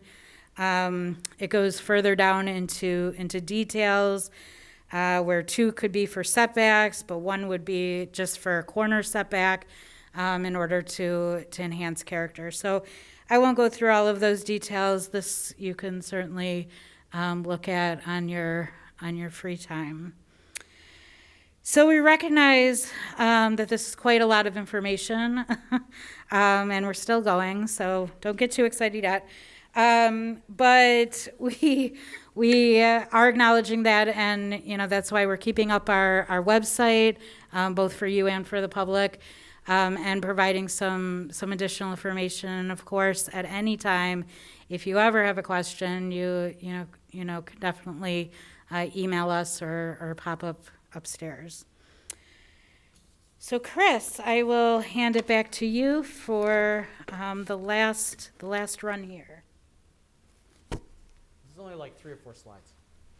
Just FYI. All right, so the last thing I want to talk about. Perky yet? Okay. All right, so the last thing is landscaping and green infrastructure. As you know, yeah, that's true. Yeah, landscape requirements are a crucial part of any zoning ordinance. Current zoning ordinance has them, and it's particularly for developments on the outskirts of town where you want some more green space, you want trees, flowers, shrubs to spruce everything up, right? One thing about the current zoning ordinance is it has a lot of phrases like sufficient landscaping, and sort of leaves that up to the planning commission or maybe the developer to define what that is. But in Udo, we're trying to be more objective. And so as you can see, I'm not going to go through this whole chart, but these are basically the places where landscaping is going to be required or is supposed to be required along street frontages, around parking lots, adjacent to the sides of buildings, that kind of thing. And of course, between non-residential and commercial, or non-residential and residential development. If you are a residential building complex with 1 to 4 units, all this is basically exempt. It's really for the commercial type or the large multifamily or mixed use. And you can see that the requirements are things like 1 tree per X number of square feet, et cetera, so we can have objective standards. But another big thing that we have in Udo is this green infrastructure requirement. This is a new requirement, and the idea with this is, among other things, to take pressure off the city's stormwater system, public stormwater system, by creating these green infrastructure improvements on private property that will filter, retain, reuse stormwater. So the idea is to require at least one of these on every site that comes before, that requires site plan approval from CNS or from the Planning Commission. And to give developers some flexibility in terms of a number of choices, right? We have a whole list here. With permeable pavement, or green roof, or a rain garden, or bioswale, whatever works for the site. And we're also working out the standards for these things individually so we can be sure that what's installed is effective, but also not overwhelming to the project. So that's landscaping. And I'm going to wrap up here with where do we go next? Well, where have we been and where do we go next? As you know, this process started in 2018, fairly soon on the heels of the master plan. And we started it in a public way with a week-long charrette, which many of you may have participated in, many of you did participate in, that kind of went back to the basics of what do we want to see built in some of these areas, or what's already built that we want to see preserved. And a lot of what you saw tonight flows directly from what came out of that charrette. Over the course of 2019, and throughout all this, we've been drafting and redrafting and getting feedback and making changes and et cetera in the working draft of the Udo. But some specific things that we did, we went in summer of last year to the industrial businesses through Lakeshore Advantage to figure out what they needed out of zoning. We had a citywide survey of residences on residential areas. We had an outreach board in the library that many of you may have seen where people could write their ideas or react to others' ideas. We had 8 meetings last fall with major stakeholders around the city, like the DDA PSD, like Riverview Group, the downtown business owners in South Shore Village, in the Washington Square, along the River and Michigan corridors. We had meetings with the Historic District Commission. We met with Central Park Neighborhood as we put together that zoning district for them. And then we went to the central neighborhoods and we talked about the RTRN district as it currently exists and what could potentially change. As we came into winter of this year, before the pandemic, we did a lot of outreach in the R1 single-family areas that are proposed to become LDR to look at what people wanted out of zoning in those areas. And then the pandemic hit, of course. And through that, really, we've actually had a pretty productive time with our office and with staff with an iterative review process that's gotten us to where we are today, presenting to you folks. And the next step for us is some more outreach with this close to final draft. And that is to our stakeholders that we went to last year, revisiting some of those with the business community, working with the airport. And then we're going to be working with the city to use some of the AV technology to create some videos that we can put out to public on the website, followed by a public Zoom meeting, so we can have that sort of remote interaction with the public. Following that, as we get into the holidays and then into early winter, is when we're going to start having a series of what we're calling advisory public hearings with the Planning Commission. Planning Commission needs to determine exactly what topics they want to do those on, but we're going to have several of them. They'll be quasi-formal, I guess. There'll be, the Planning Commission at the dais like this, but people will be able to give a feedback without the pressure of the Planning Commission taking a vote immediately afterwards. Just a few meetings of feedback followed by the state's required official formal public hearing, at the end of which there will be a vote by the Planning Commission, and then it comes to you. As I said, you council members will have access to a draft far in advance of when you get that recommendation, so that the Planning Commission, our office, and staff can take your thoughts into account long before it comes to you, because what we'd like to have happen is to, once it comes to you, to have everyone on the same page. We're happy with this. We're ready to move it in and make it the city's zoning ordinance and other development ordinances, to make it the law. So that's where we're going. We see there is a light at the end of the tunnel here, but I think this is all really exciting stuff, and hopefully this is something that can be positive for the city for maybe another 70 years, like the last ordinance. So with that, we are prepared to take your questions and comments. Questions from council? Yeah, Mike. Just a couple of observations, and I don't expect answers tonight. I think one more to Ron. The waivers that you proposed are kind of curious to me, and you're almost stepping on the ZBA. I'm wondering if we have like I said, you don't have to answer tonight. It's since I sit on the ZBA, that kind of caught my eye. So I'd like to have that explained sometime. And of all the things I saw, and obviously need to digest this a whole lot more, but one of the things that caught me right off the bat is no lobbies on 8th Street. So that means the Marriott's non-conforming right off the bat. Or any hotel development down on 8th Street, which we have been looking for, or even down toward the waterfront, is now going to be non-compliant. Yeah, that's why we're really talking about that more, and I'm not positive that that's the way that we want to go. The thought was to limit residential multifamily, but I think that we could potentially do that, still allow the lobby frontage without requiring without allowing for the multifamily building type. Yeah. And we appreciate that type of feedback, because that's the exact sort of policy discussion that we can have and make changes. There will be more coming as we digest this, but those are the two I have right now. Please. Thank you. Thank you. Other comments, questions from council? Yeah, Jay. Quick question. Is that what we got presented tonight? Is that online, or can we get that, or is that's the exact thing is in our packet, online packet right now? Yes, And that- both. So the website that Chris had gone through Yes. with the map and everything, that's all on hollandudo.com. And then this PowerPoint, this entire PowerPoint, you'll receive as well in your packet. Good, because that's really helpful. Thank you. And you have the cheat sheets that I think have gone around there. Not quite yet, but Lynn will pass it around momentarily. Okay. Yeah, Scott. I got a long list here, so be patient. Okay.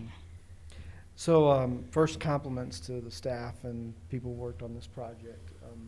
I think it's very easy to follow what you presented tonight. That's wonderful. It's wonderful for not only the residents, but builders, prospective builders coming into the area. They can easily go through this. I think that's wonderful. I also want to compliment you along the easement along the waterfront. Something when I was on the planning commission and working through this Udo, I was adamant about that we make sure that that waterfront was left to the public to be able to have access to it. So I think that's a wonderful thing that you guys have done there. I love the graphic presentation across there. I think it's very easy for us to explain to the general public, let alone builders, what to expect along there. So thank you for that. But I did notice in the presentation, it was 12-story bonus height. Can you elaborate a little bit more to that in the area that you're speaking to? 12 stories is an awful tall building or buildings. Can you elaborate a little bit more on that for me first? Sure. Jenna, while Jenna's finding the map to show precisely what area we're talking about there, and it is a pretty limited area, the idea behind that was trying to find a spot outside of 8th Street, because you don't want really tall buildings on 8th Street, obviously, outside of areas where there's nearby single family, outside of historic areas, where we might be able to get some additional residential density and maybe take advantage of the types of views that you can get if you get up high enough. So the area we're looking at is, do we have the map clearly handy? Because it doesn't show it on there. I think it does, though. Oh. There's a hatched area. You have a bigger overview? Yeah. I'll go to the website.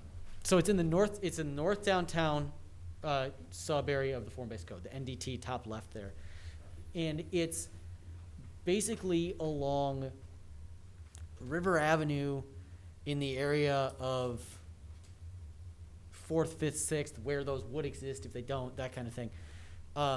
With the idea being that you're far enough away from historic areas in 8th Street and residential, but you're close enough to the water where where the top level of that could be pretty valuable, because you're looking out over the 6-story limit and then 4-story limit that we have in the Udo as you get closer to the water. So that was the thought process, is that there could be some potential value in a limited area where a taller buildings might be appropriate. So, but as you said, as I mentioned, or as you noted, it's called the bonus building height area, right? It's not something that you could just do. It's this specific area for this particular reason. So that's what that's there for. And unfortunately, this map should be hatched in those areas, but it's not. And I don't have access to it. Is it not in the otherwise. PowerPoint? Is It's it on the all of that regulated yellow plan area, PowerPoint. guys, that we're Sorry? talking about? Is it everything marked in yellow there It's that's on not. It's not. the? Okay. Like 2 slides up Yeah. from where you are, Jenna. You can see the Oh, hatching there on we this go. Oh, map. there we go. Yeah, see, it's like the sort of the western portion of that north downtown. Like I said, along River and Pine. How tall is Freedom Village? How many stories up does that go? I should know, I don't. 7? Okay. Yeah. And of course, like I said, all this is in draft form, and that number can be lowered. But that's where we came up with. So we're also talking about rezoning R1 areas, and I think I brought that to your attention before. A little concerned about the amount of R1 areas being changed over to RT and allow for the expansion of duplexes inside R1. It's a considerable area from what I've seen the maps. I have to study them a little bit more, because I know these maps, when I was looking at them earlier, were going back and forth, fluctuating because of the different requirements you were looking at.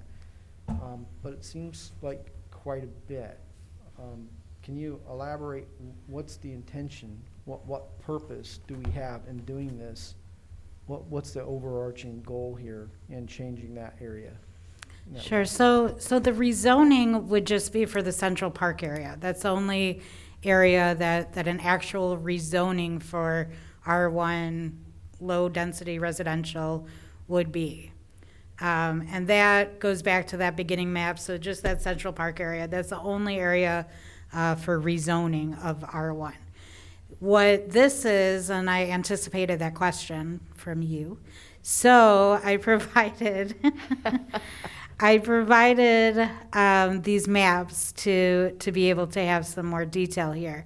So what this is not a rezoning. This is just changing a standard within the zone district itself.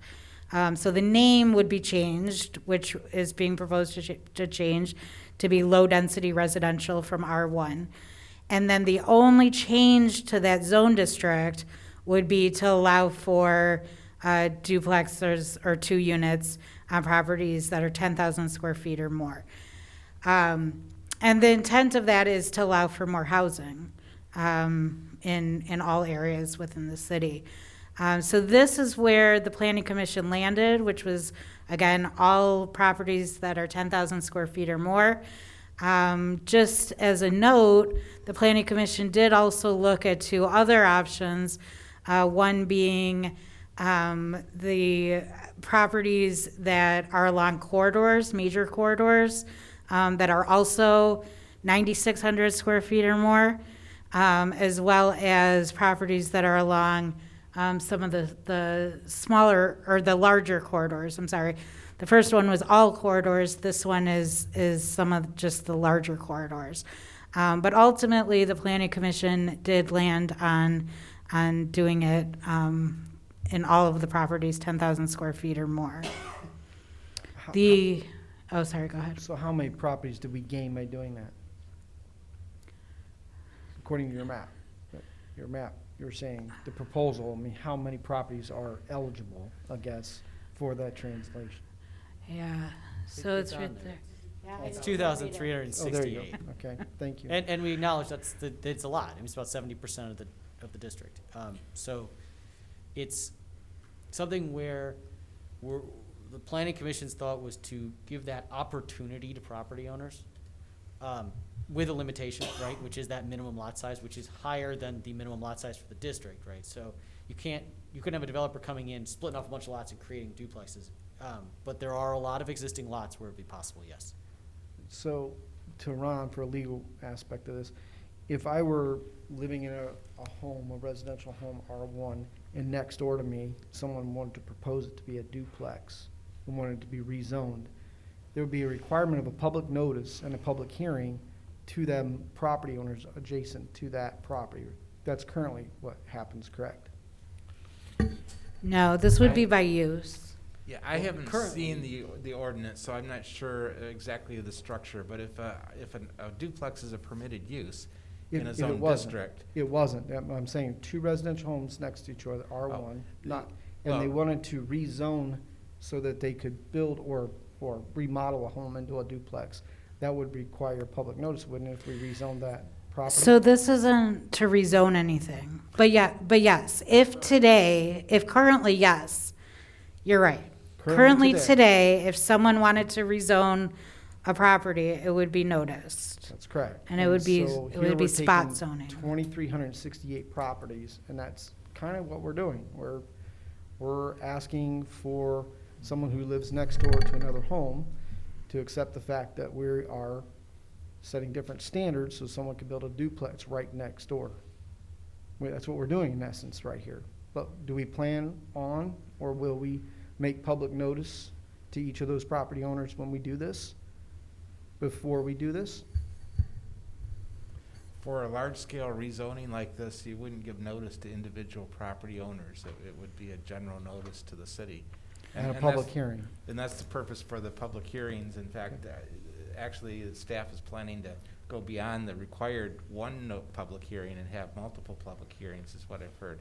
Yeah, but again, this is not for rezoning, so these properties would not be specifically noticed. We are noticing the residential and commercial properties for an advisory public hearing or hearings to discuss the rezoning. But these are changes, this is a change within an existing zone district. So it's not actually a rezoning. But your point is well taken, that this is both in process of approving the UDO, and also if the UDO is approved with this, that there would not be that official notice to the neighbor each time this happens. That's accurate. So Your point is well I'm taken. very concerned when we go take such a drastic measure like this, that the public is very much aware of what we're doing, that transparency is important here. This is their personal property that we're talking about. So follow-up question to that is, we have public meetings, right? We did it throughout the city, in the areas, especially the areas that we were talking about. How well was those attended, and how, what kind of participation did you receive in those outreach meetings? I wasn't at the R1 Oh, meetings. that's Were a good you at point. the R1 You're in meetings? that, right after Leo was one. Yeah, they were well attended, but not packed. And there, as to be frank, this issue is the housing issue has come up in the city a lot, right? And in various ways, and it tends to be it tends to be a little bit polarized. And that is kind of what we heard, is that some people said we have to get more housing opportunities into the neighborhoods, and other people said don't mess with us next to my house. And the planning commission is trying to split that difference, which isn't easy, but that's where the idea, at least, of you can do this by right without the notice, but we have a limit on it, but then we have to draw where that limit is, and maybe there are notice requirements. All this is still up for discussion, and I think it's a good, it's, I guess my point is that we did this outreach, but it wasn't necessarily conclusive. So there's more work to be done on this issue. So when you say well attended, that doesn't, you're not interpreting 8 to 12 people per meeting is called well attended? No, I mean, it was usually more like double that, It was. but Okay. it was not beyond that level, right? Does that make sense? It was, And then, they were and then. full rooms, in- but they weren't big rooms. And in the meeting, it was divided, what you're saying too as well. There's people on both sides of this very well divided on one who wanted more housing, one who didn't want things like this to happen next door. So it was divided, okay.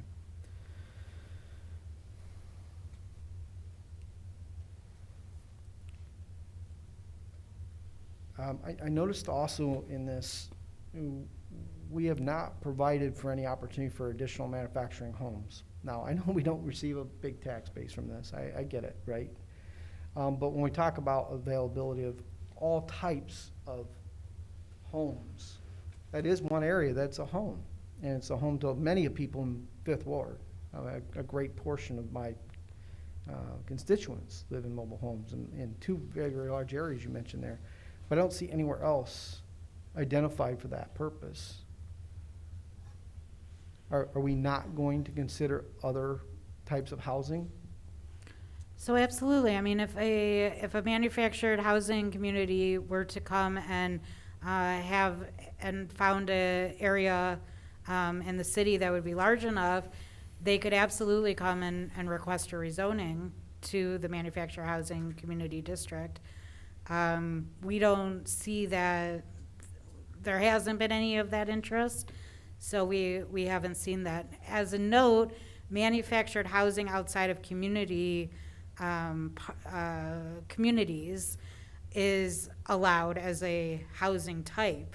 But the communities itself, that's why it hasn't been rezoned. That and doing any changes to that zone district is pretty much, a no-no, unless we want to go back to get approval from the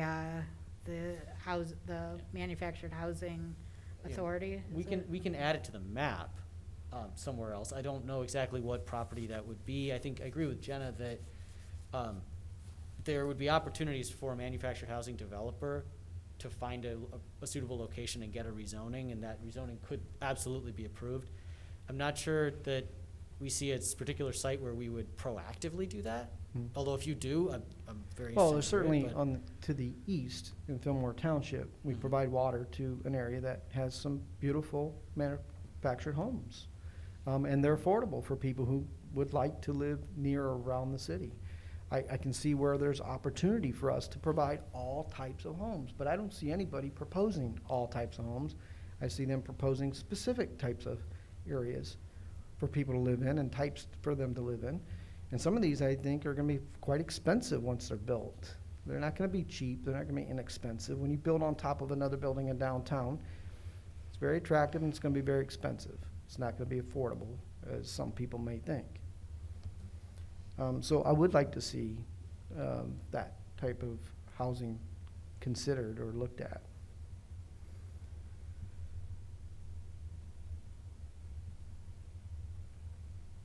Okay, we'll take a look at it. So thank you for your time. Appreciate, again, I think you did a lot of work. I again, like, my colleague, Councilman Shathui, would like to study it more. I mean, you guys provide some really good information here. I think it's very useful, very easy to manipulate and walk through it, so thank you for the time to bring it for us. Thank you. Thank you. Nikki? Hi. I will echo my fellow council member Corbin's comments on, it's very impressive. I mean, this is a lot of work, and it's kind of exciting.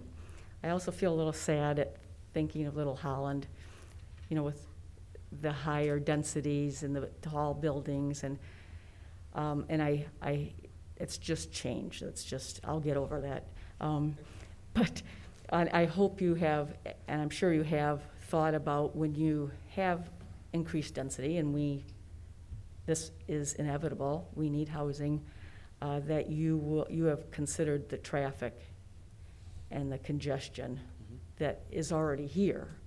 And since we have no regular bus system or mass transportation system, that's just got to be a part of this also. And I hope you have thought of that and you have some plans for that, because this isn't, I think, oh no, buildings are going to go up. They're not going up overnight.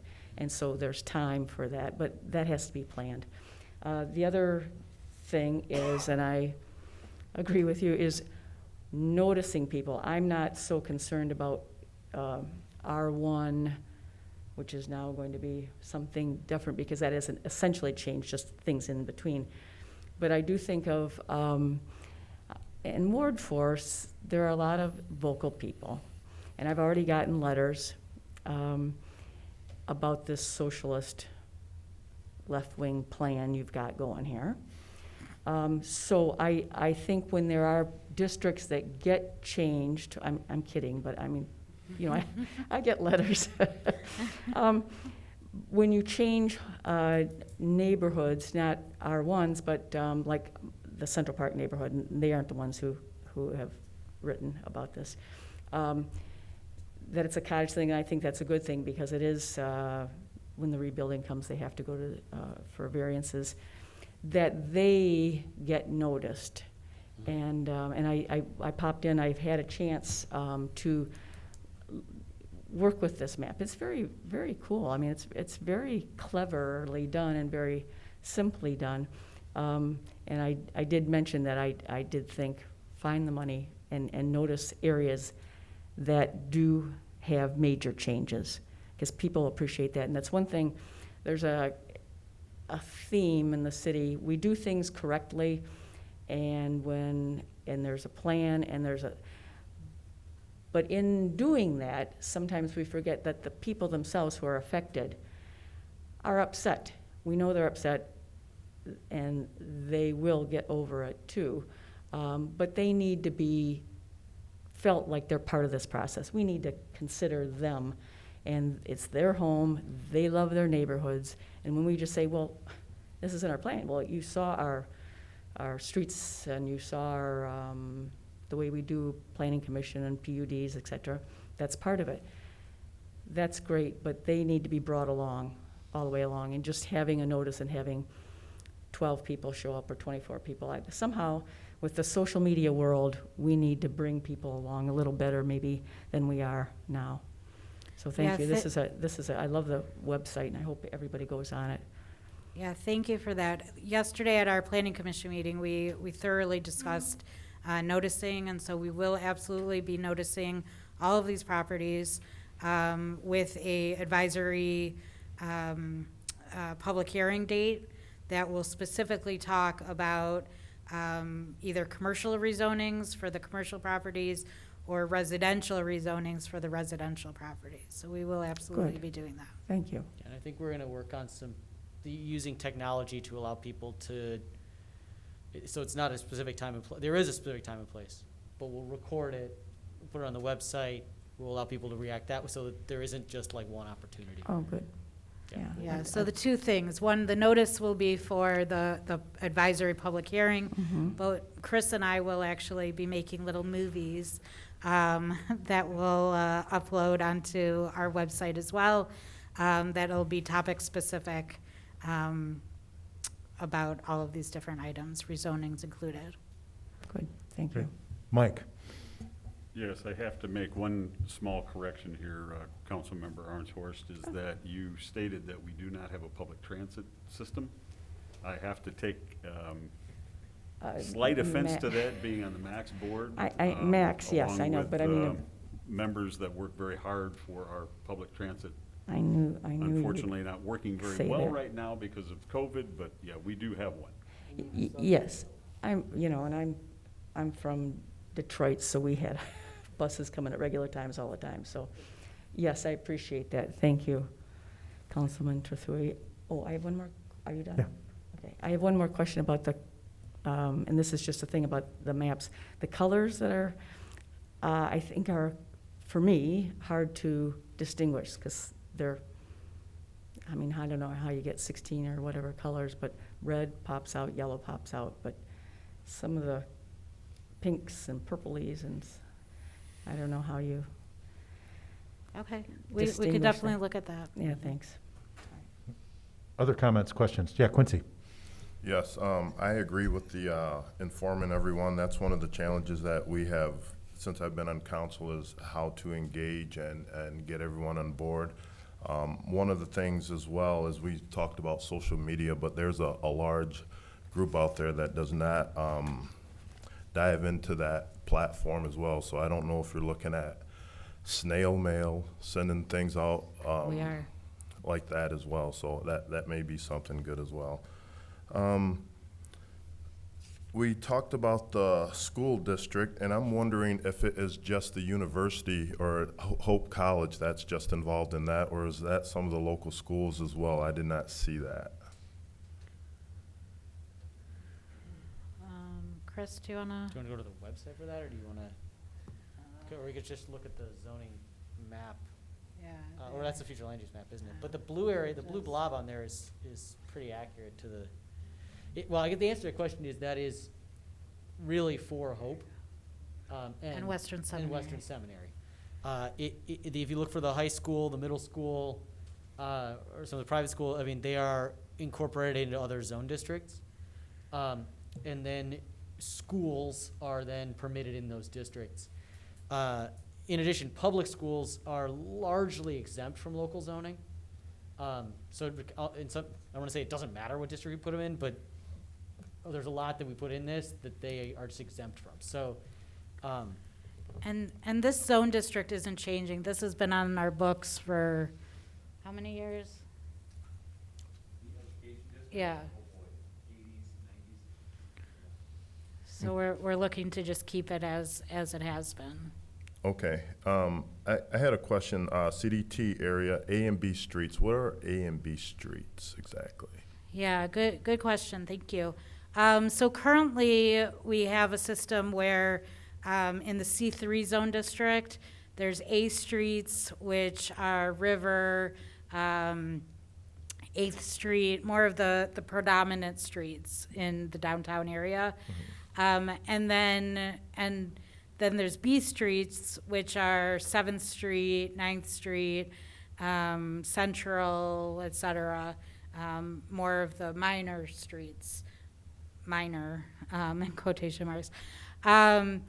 Also, we have this complicated system where a B street is for 80 feet from So like 7th Street, for instance, 80 feet from River Avenue in block to the middle of the block is also considered an A street.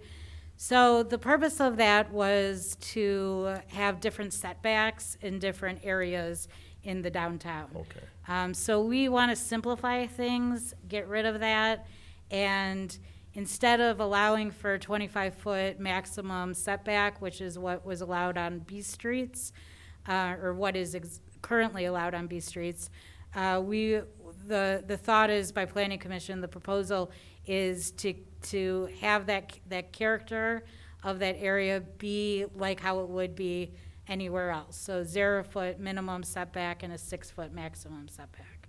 Okay. So I heard the term 21st century needs quite a bit in this presentation. What is meant by 21st century needs? So responding to issues like resiliency planning, sustainability.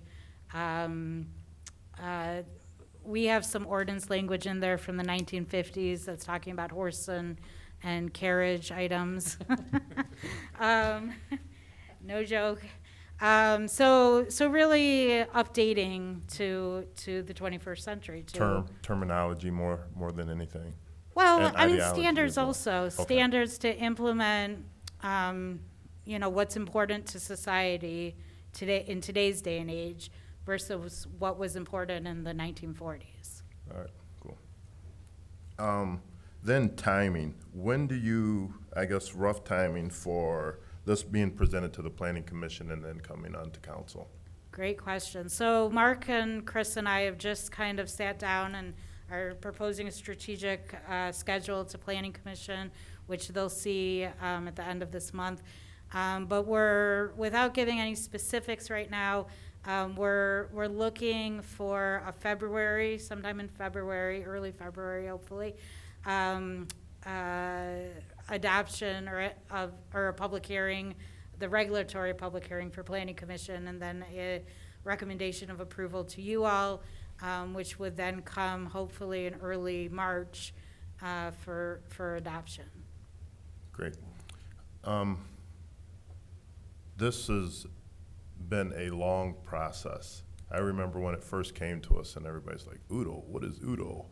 And all the jokes and all that. So to see where we are today, it's pretty neat to see that long-term thinking, right? And that long-term planning. So that's very much appreciated. And along with what Scott and Nikki were saying in regards to the website and navigating through it is really nice and understandable. One of the things about navigating what, I can't remember your name, I'm sorry. Chris, what Chris ran into is this website does not work on Explore. So I don't know if we can work on getting that to work on Explore. It works on Firefox and Chrome, but when I tried to pop it up, it was, and it didn't work on Explore, so. Yep. We're aware of that issue. We're trying to figure out the technical side. All right. Thank you. Thank you, Quincy. Yeah, Lynn? Yeah, I wonder if you could just, we received a letter from someone, and I wonder if you could address the question she had here.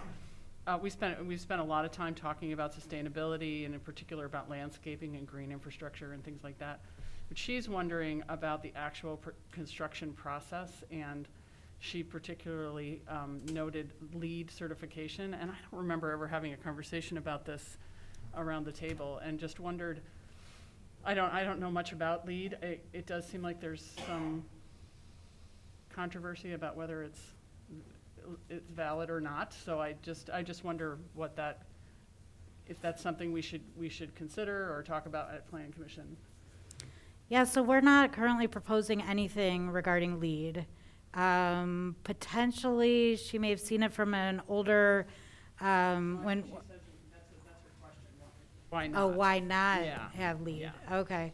Yeah, I mean, we certainly can talk about it. The one thing with LEED is that it is very expensive for developers to get a LEED certification.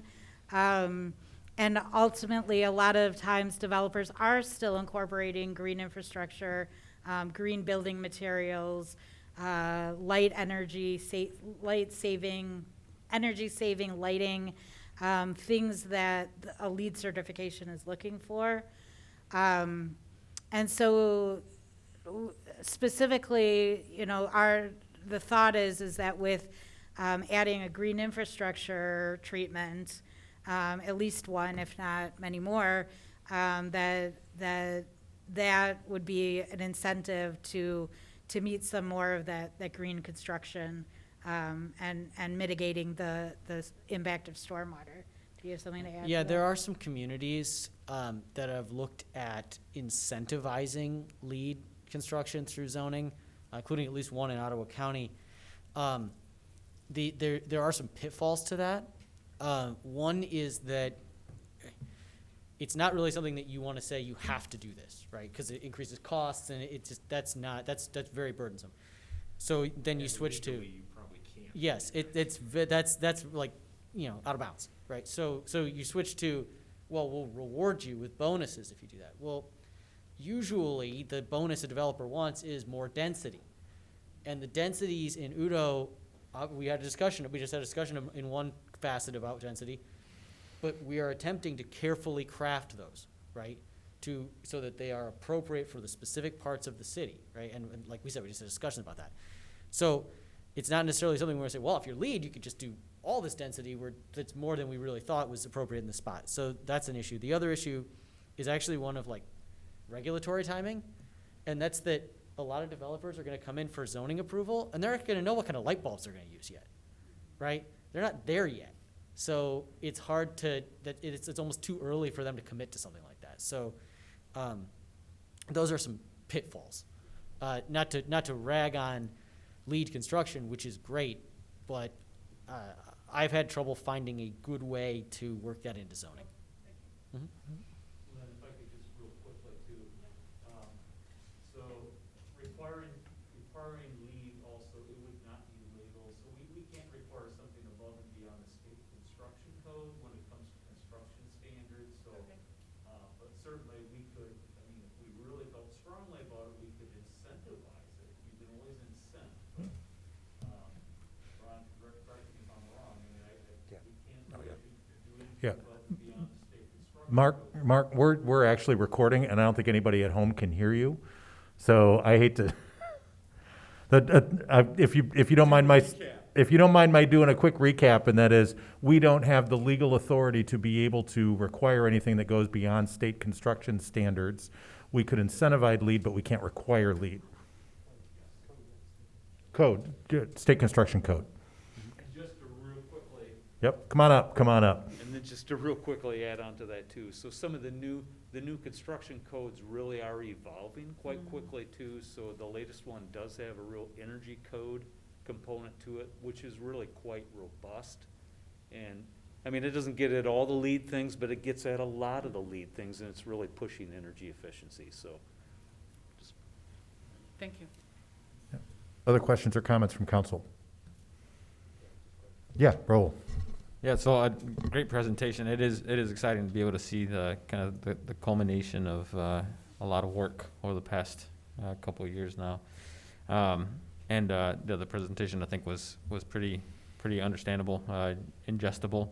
I do think that there is knowing the current code and kind of what is on the books, and that's not me. But you have a greater appreciation for what this is now.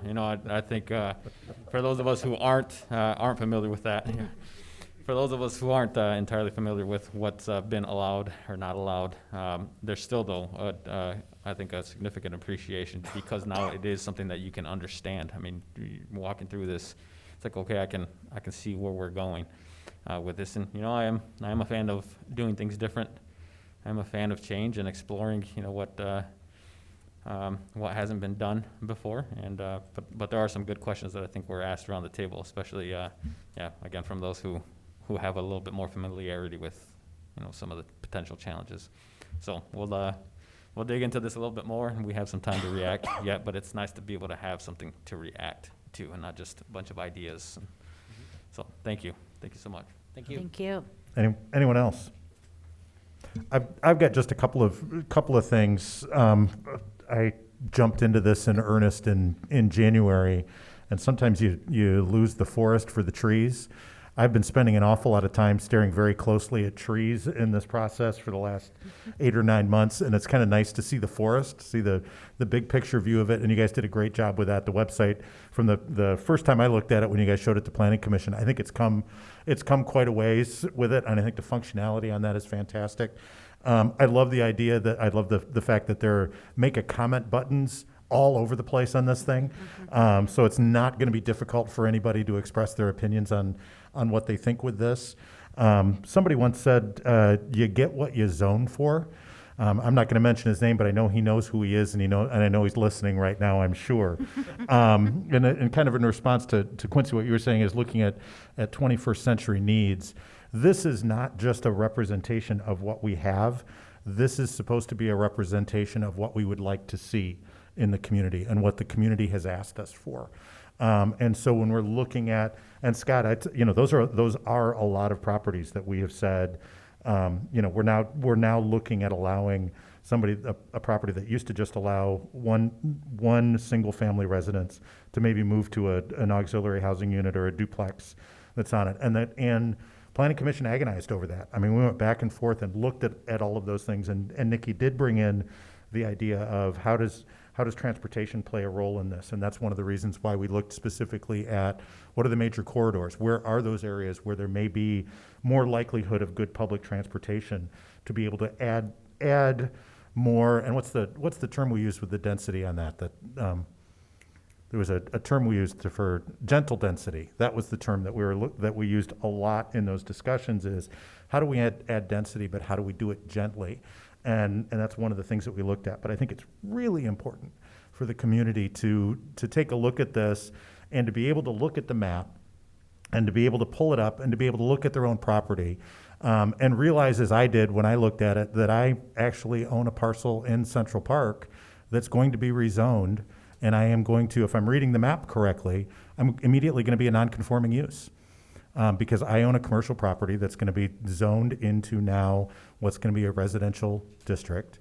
I can, knowing what I know about zoning law, I can continue using it that way, but it will have a real personal impact on my potential ability to be able to use that property in the future or sell it to somebody else who may want to do something slightly differently with that property if they want to change what that use is down the line. And so I want to express to Holland residents, take a look at how this may impact what's going on. And even if you're not the mayor, you have the opinion, you have the ability to be able to express your opinion to Planning Commission on what you think is going to happen with those properties. And then there's one last point, and it ties into what Scott said. Scott, thank you for bringing up the waterfront access and the walkway, because we have been working really hard to hold the line on that on Planning Commission to make sure that that's available, because the idea behind this is that the public said very clearly in the Waterfront Holland process, they want public access to the water. And one comment that I'm surprised I was the only one that noticed this or that's bringing it up, no waivers allowed as part of that process. And I'm not sure that's what, although I'm as firm an advocate as you are, that I want that continuous unbroken walkway along the water. The other thing that we talked about in those meetings was providing some ability for, within reason and within the larger view that we have, for developers to be able to have some creativity, and that we make sure that we're not completely tying the hands of people that are going on, which is one of the reasons why we talked about the awnings or the public art or the seating that's there. And one thing that's come in over the last couple of days as I've been looking at this is, are we being too limiting on some of the other potential uses that are there? And the one that popped into my head was a cruise port. I have all kinds of people saying, why are cruise ships coming to Muskegon and not coming to Holland? Matter of fact, a year ago, I drove on a motor coach all the way up to Muskegon to pick a tour group up in Muskegon to bring them to Holland so they could spend the day in Holland, and turn around and drove them all the way back up to Muskegon again. Well, the design that we have right now that you presented, which I think is great, if we wanted to put a cruise port in, we can't do that under that. And we've not left any opportunity for any public body, other than to do a change to our zoning ordinance, to allow for something creative like that. And so while I am as strong a believer in you as you are in making sure that there is that unbroken walkway all the way, working toward that, getting that unbroken walkway from Collin Park all the way to the Energy Park, I want to make sure that we are not preventing ourselves from allowing some sort of creative use that still allows that down the line. So that's, and again, you get what you zone for, and I don't want to tie our hands so that we can't get what we would like to have out of that process. So, any other comments from council? Yeah, Mike. Just to, piggybacking off of what you just said, it's going to be very, very important with these public hearings and these public information, even more so now, because the question that just popped into my head, how serious are we about this? Are we going to put the dollar or the potential dollar ahead of access to the water? That's a question that we're all going to wrestle with, and that a lot of people do. Mm-hmm. The same thing happens here with the map that's up here, with Scott's questions, changing the intent of the R1, not changing the zoning, I understand, but allowing something else to happen in that R1. We need to hear, and we did a little bit up in the Heights with the meeting that we had up there, and a couple other ones around here, but do people really want to take and change their neighborhoods? In essence, that's what we're doing. We have an infill process here that's gone on for years that we followed very closely. This potentially does not follow that infill. You could very dramatically change a neighborhood very quickly, understanding full and well that we need the housing. But we also need to hear from people, more people than what we've had in the past. We need to hear from them about the potential of what they're seeing here. I happen to live in one of the areas that could be very highly impacted. Scott lives in the other. And there's some a little bit to the, Nikki, I think, lives in another area there. But people really have to, and I'm going to take this to heart with what Scott said. We have to get this out there, because there's going to be an awful lot of surprised people when all of a sudden a duplex goes up next to 168 Brook Lane Avenue. You get what you zone for. Well, but we're also up here listening to the people that put us in office. Exactly. So I'm going to beg, I'm going to plead, I'm going to do whatever we can do to make sure that people know, not just on this one incident, but what the whole impact of Udo is. You guys have done a fantastic job over the last 2 years. I'm almost sick with those 3 letters.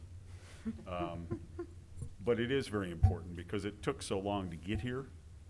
And I hope you're wrong that we don't do another 70 years to get another one going. But we had a pretty good thing going then. I mean, we'll have to admit that, to be able to let it sustain that long.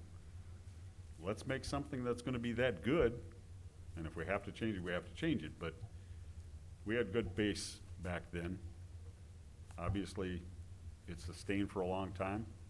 No sense that we can't do something like that right now with the 21st century here. So I don't know how else we do it outside of getting out and beating on the bass drum or whatever.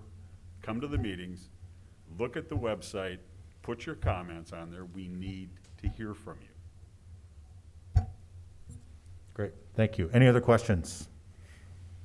Oh, yeah, Scott. Yeah, just to remark back to some of the comments, Councilman Chertoui, you're right, 2,300 people, 2,300 families are going to be impacted by this.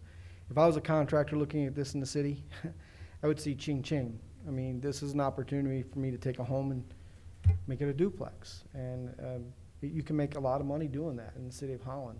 It's going to create high density. We need to be aware of that. We've done this once before. Marvin Martin mentioned this on several occasions when he was on the Planning Commission. You ask for high density, you're going to get high density. When you get high density, you're going to get parking issues, you're going to get trash issues, and you're going to get all sorts of other issues that travel along with high density.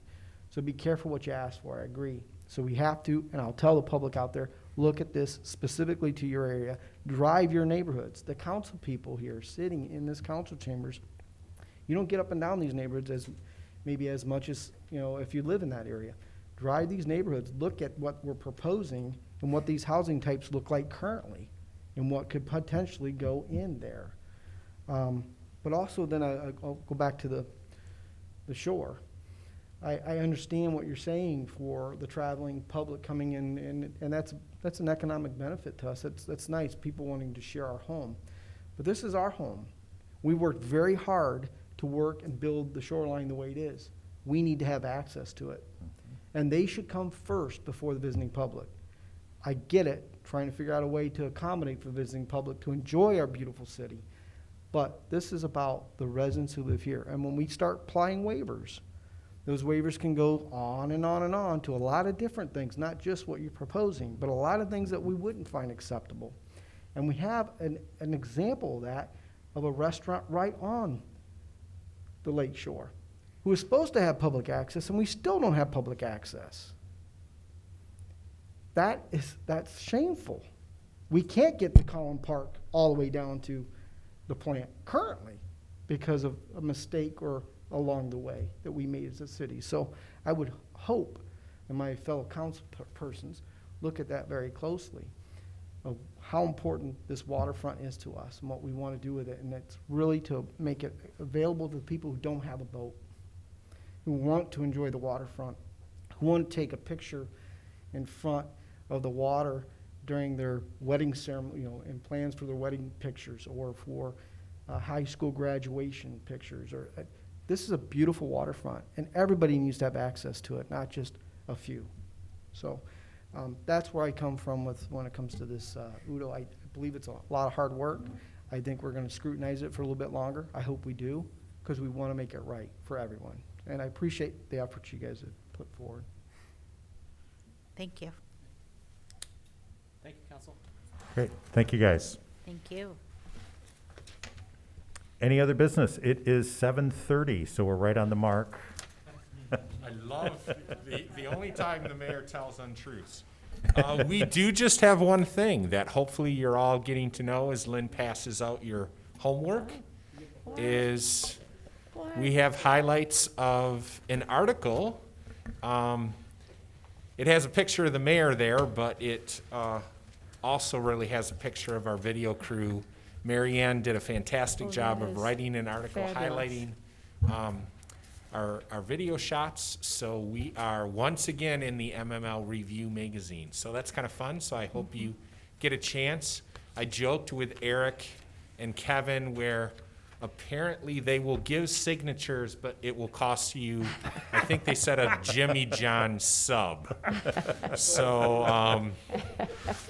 I do want to point out for anybody who's watching at home, and definitely the people who are sitting along the dais, the article is not about the mayor. The article is about the great teamwork that went into the entire process of this community responding to COVID, and especially the staff here in City Hall. It's an incredibly well-written article about how this team came together to be able to get those messages out to folks. So It was happening day by day by day by day. yeah, and Marianne did a phenomenal job of documenting all of that. So yeah, please do take a look at that. And I don't have anything other than I probably don't do this enough, but compliments to all of you.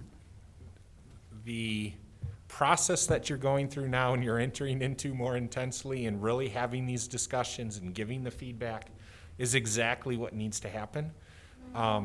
So thank you, and certainly you all help us too. We have a high bar, right, in Holland of trying to get people aware and get feedback. And I'm sure all of you will help us spread the word too, so they know what's coming up in this process, and that people are aware as we can. We all know there's always going to be the element where someone's going to not know about it and be caught by surprise at a later date. That's just part of it. And we also know that this is going to be one of those things where I think Mike always says we don't always make everyone happy, and here's another one of those examples. I'm sure that not everyone's going to be happy with every aspect of this, But what's great is just to see the conversation early on, and ultimately reaching a consensus and moving forward. So, well done. And I think that with that, we're done. Thank you, everyone.